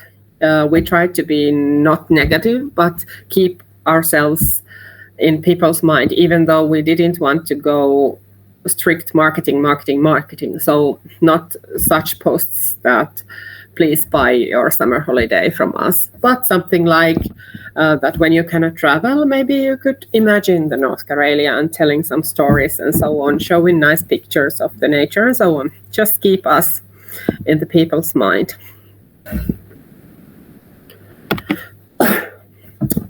Step 4, hyperactive summer. Or our employees were laid off until end of May. There were basically no phone ringing still on May. I think it was last week of May when some reservations started to come, or even questions. But then in the beginning of June, when the restaurants were open and basically the society was opened, everything went 0 to 100 in a week or two. We started to get our employees back, like, okay, 1 shift per week or 2 days per week, and then suddenly they were working 6 days a week. So it was really from morning and the midnight. Of course, we had to accommodate our processes. We took special care of health security, using disinfectant, detergents and hand sanitizer, and cleaning all the lift buttons every day. And breakfast was decided to serve into rooms, as it is still now, and emphasizing the guest messages that please online check-in and so on. At the hyperactive summer, we were basically full house from midsummer until the second week of August, when the school started. So it was kind of, after the total disaster in the spring, it was again unbelievable that day after day, even in the morning you had 10 rooms free, in the evening you were fully booked. So day after day, fully booked, fully booked, fully booked. Everybody wanted to go to North Karelia because we didn't have many COVID cases here. And when you couldn't go abroad, North Karelia was exotic enough. So those were, unbelievable 7 weeks. Tiring 7 weeks, because we didn't have time to hire anybody extra hands, because you didn't know how long this will last. Is it only this week, or is it a month or so? And when you are hands full of work, then you don't have a possibility to get anybody new to hassle there. So there were basically myself and Maria, and then our 3 employees, and we were working so many hours.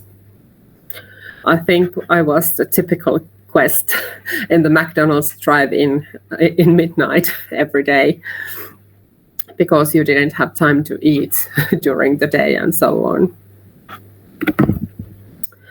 Well, all good ends at times. So the 5th step is depression.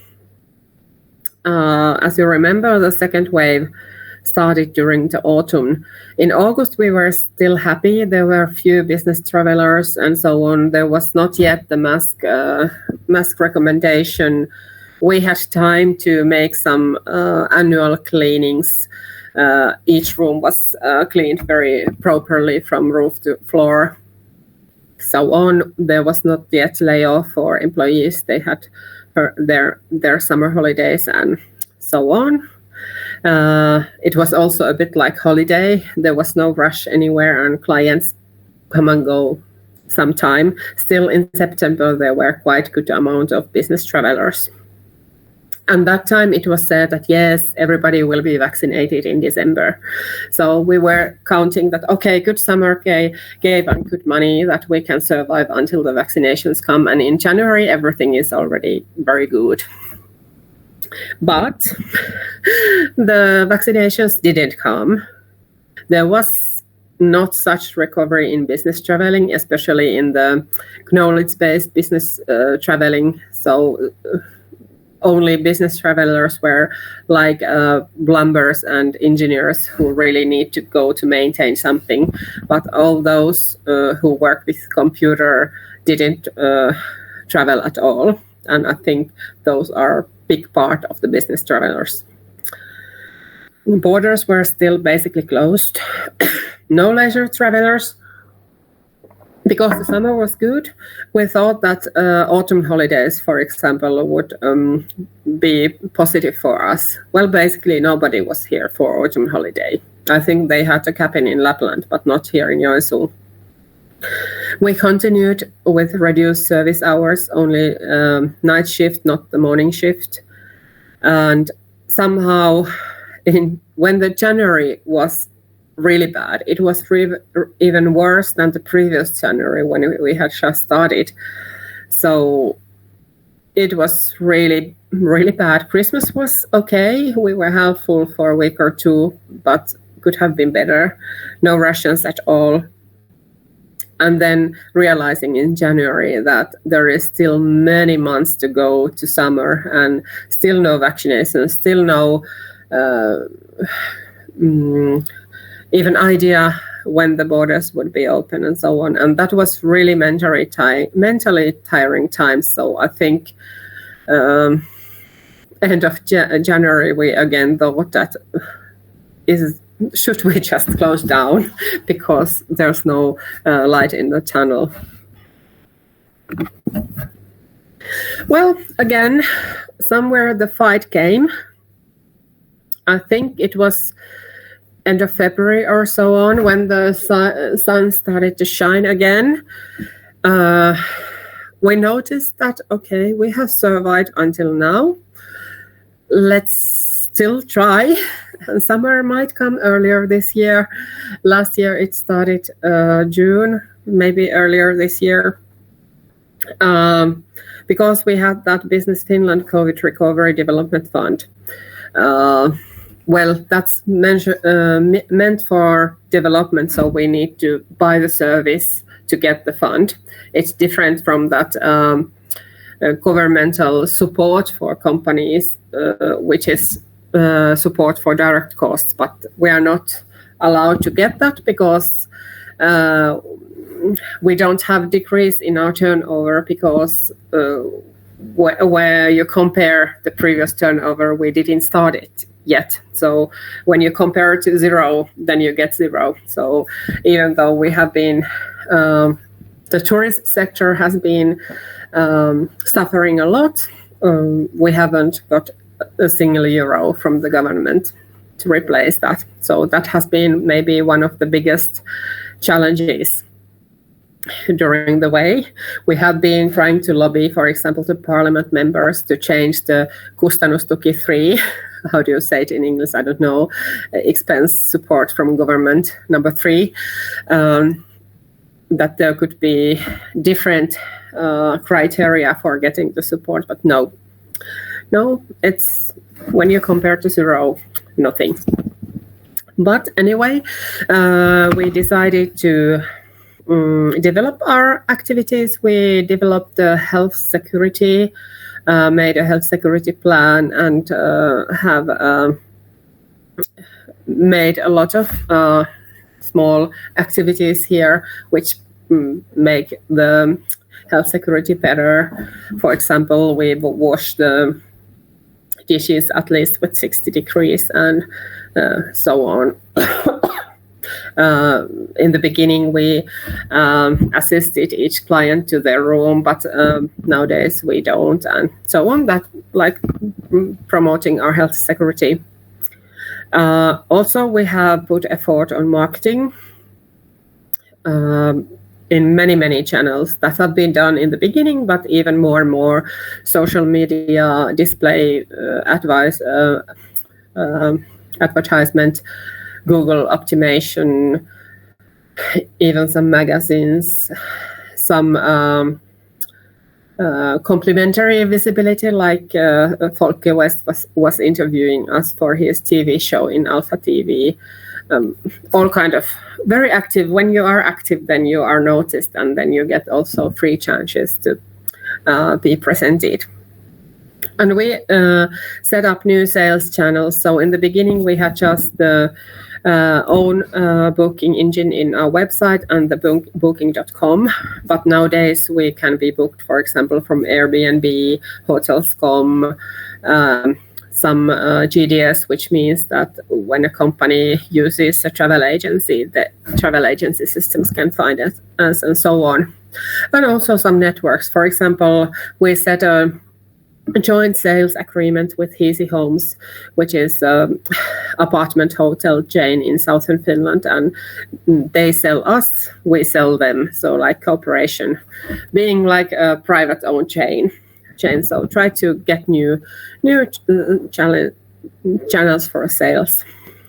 Also checking up pricing, because we had the gold price in the beginning, and after the COVID drop down, of course the prices dropped down also, like 30-40% lower prices, and then that's not sustainable in the long term. So now when we predict the better times to come, also the prices must get higher. But still, cash is empty. So all the time negotiating with the bank and the landlord to be really nice for the loans and so on. Because when you rent 900 square meters hotel premises in the city center, for example, the monthly rent is huge. And also all the infrastructure, let's say, even though you don't have a single penny for the salaries, you still have a lot of bills: electricity, water, cleaning, textile renting, Wi-Fi, security cameras, all the software for booking and so on. So it's big money.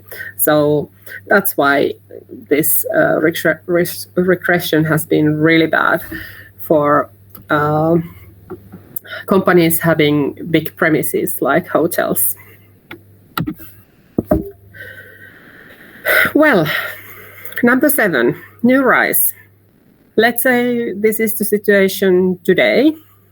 As you can see, the new COVID diagnoses per day are less than a few weeks ago. We are going for better. People feel optimistic. The government is opening even borders, but also getting the restrictions milder. I think 35% of the people have already got their first vaccine. I've also got the first vaccine. There are more business travelers. Also the knowledge-based, like university people are already traveling. There are few international travelers coming. I think the flights to Joensuu started last week. People start to plan summer holidays. Many families are still not comfortable of going abroad, but they want to go somewhere, and Joensuu and North Carolina might be one place. Basically, we can say that summer 21 started 1.5 months before than last year. If we had last year the full house starting from midsummer, now in early May we already had few days full house. So much better than last year, and that makes us really optimistic that that would continue until August. But anyway, what we have learned from COVID, our processes are still leaned, more from less. So we still don't have the morning shift. So there's only one shift per day starting around noon until 8 or 9 p.m. 1 or 2 workers per day. Of course, during summer, when you really have the full house, we need to be basically 4 people every day plus cleaning. But compared to the calculations in the planning stage, that is, I think, at least 1/3 less than originally thought. And maybe if the start would have been normal, that might have been the case. But at the moment, we try to save everywhere, be as effective as possible. For example, when in our each room we have 2 beds, but we know that only 1 people is coming, so we put only 1 set of towels, for example, because even if you are alone, but if you have 2 sets of towels, you might use 1 towel in your head and 1 towel to otherwise. And then basically you spend the towels for 2 people. And when you rent the towels, somebody takes them and clean them. There are several euros. So basically in summertime, if you wash 1,000 towel extra, that might be 1,000 euros extra. So that kind of savings. Or when ordering the breakfast ingredients, calculating very accurately how much you need, that all the best before dates won't expire and so on. So trying to be very strict and optimizing also the workforce need.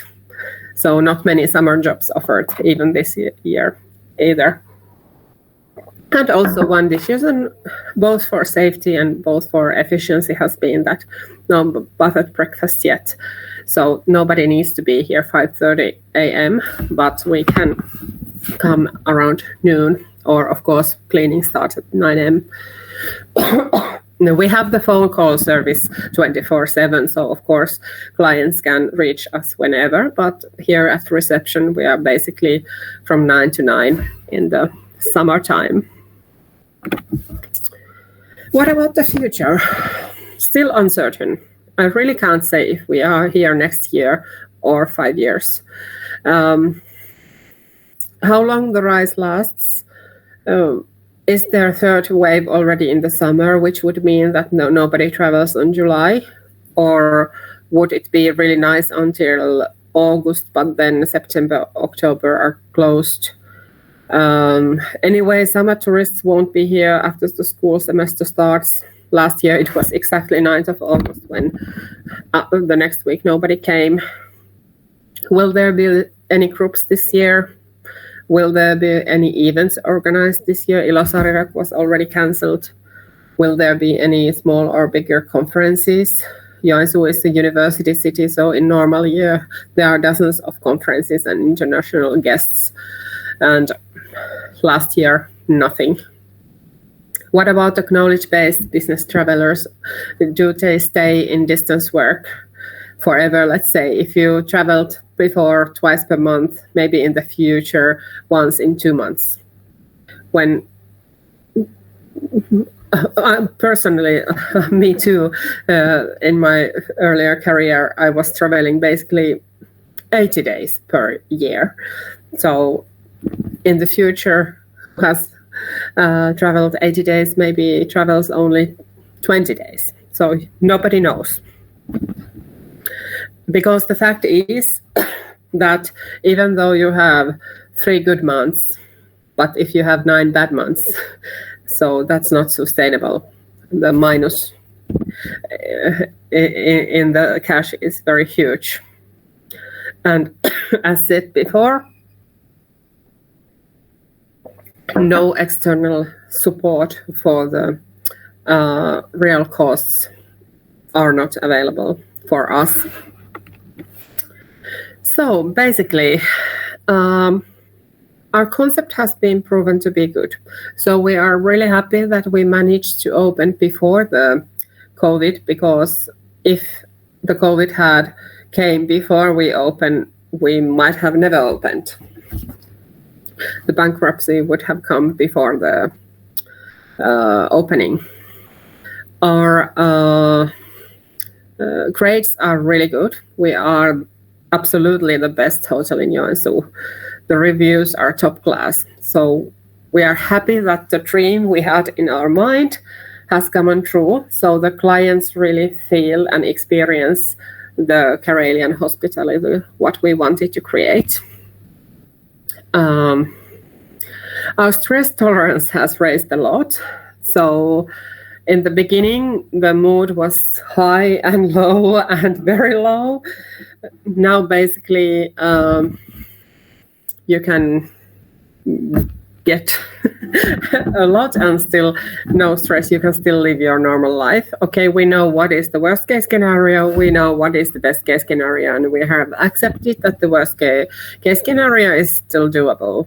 It's not death. It's just business. On the other hand, the team has worked together very well. We have wonderful employees. They have been so flexible. They have been so emotional and empathic, and they have, even though the situation is bad and they don't have full hours, they have been so nice to guests and had worked even harder to get everything to be so clean and nice and well served. So this has been really like pressure makes diamonds. And as said, also some lean processes stay. I think the most remarkable change is that the buffet breakfast is missing, and we are really considering, is it worth getting it back routinely?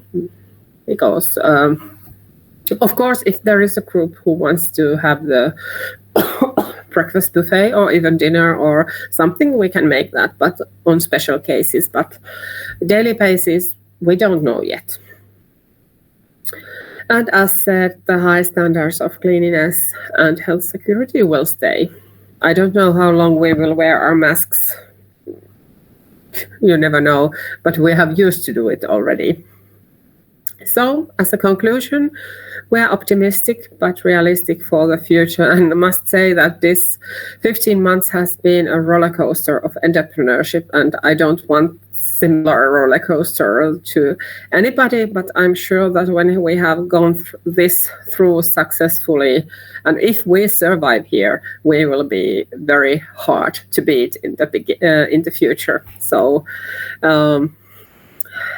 maybe I could say I have said this for example to my friends, that if we would get a bankruptcy, of course it would cost money for myself also personally, but then I have been saying that okay, it wouldn't be cheap either to go to US high quality college or university and pay the semester fees. How do you say, it can be 20,000-30,000 per year to study business.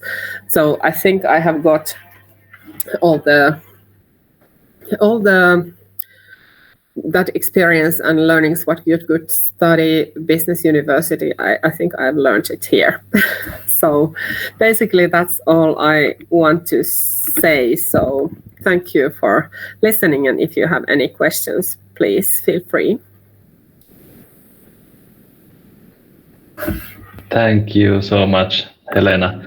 I must say I'm really astonished by all that optimism and determination for running the business. And it was actually the first time I heard your story all the way from 2020 towards this day. And yeah, it really shows such a resilience and determination what you've been doing. And I'm sure that like our first speaker, actually, Henry talked about the team, how the team is essential. And like internally, you have things in a very well organized. So I'm very sure that you will survive, even though there are these kind of hard times. Thank you. I hope that too, and I believe that too. Also, at the moment, the sun shines and really nice amount of clients in, and of course, not many know the full story, because of course we want to have kind of as said, positive front desk, let's say, but what happens behind, nobody knows. But it has been a huge amount of support. We have wonderful board, we have wonderful employees, we have wonderful network of other businesses around us that we have had long calls with tearings and supporting that, okay, I do bad, you do even worse, and we're crying together. And so, but we really believe that this is the phoenix bird rising up. Yes. Thank you. So any questions from the audience? Maila, Kumesh, others?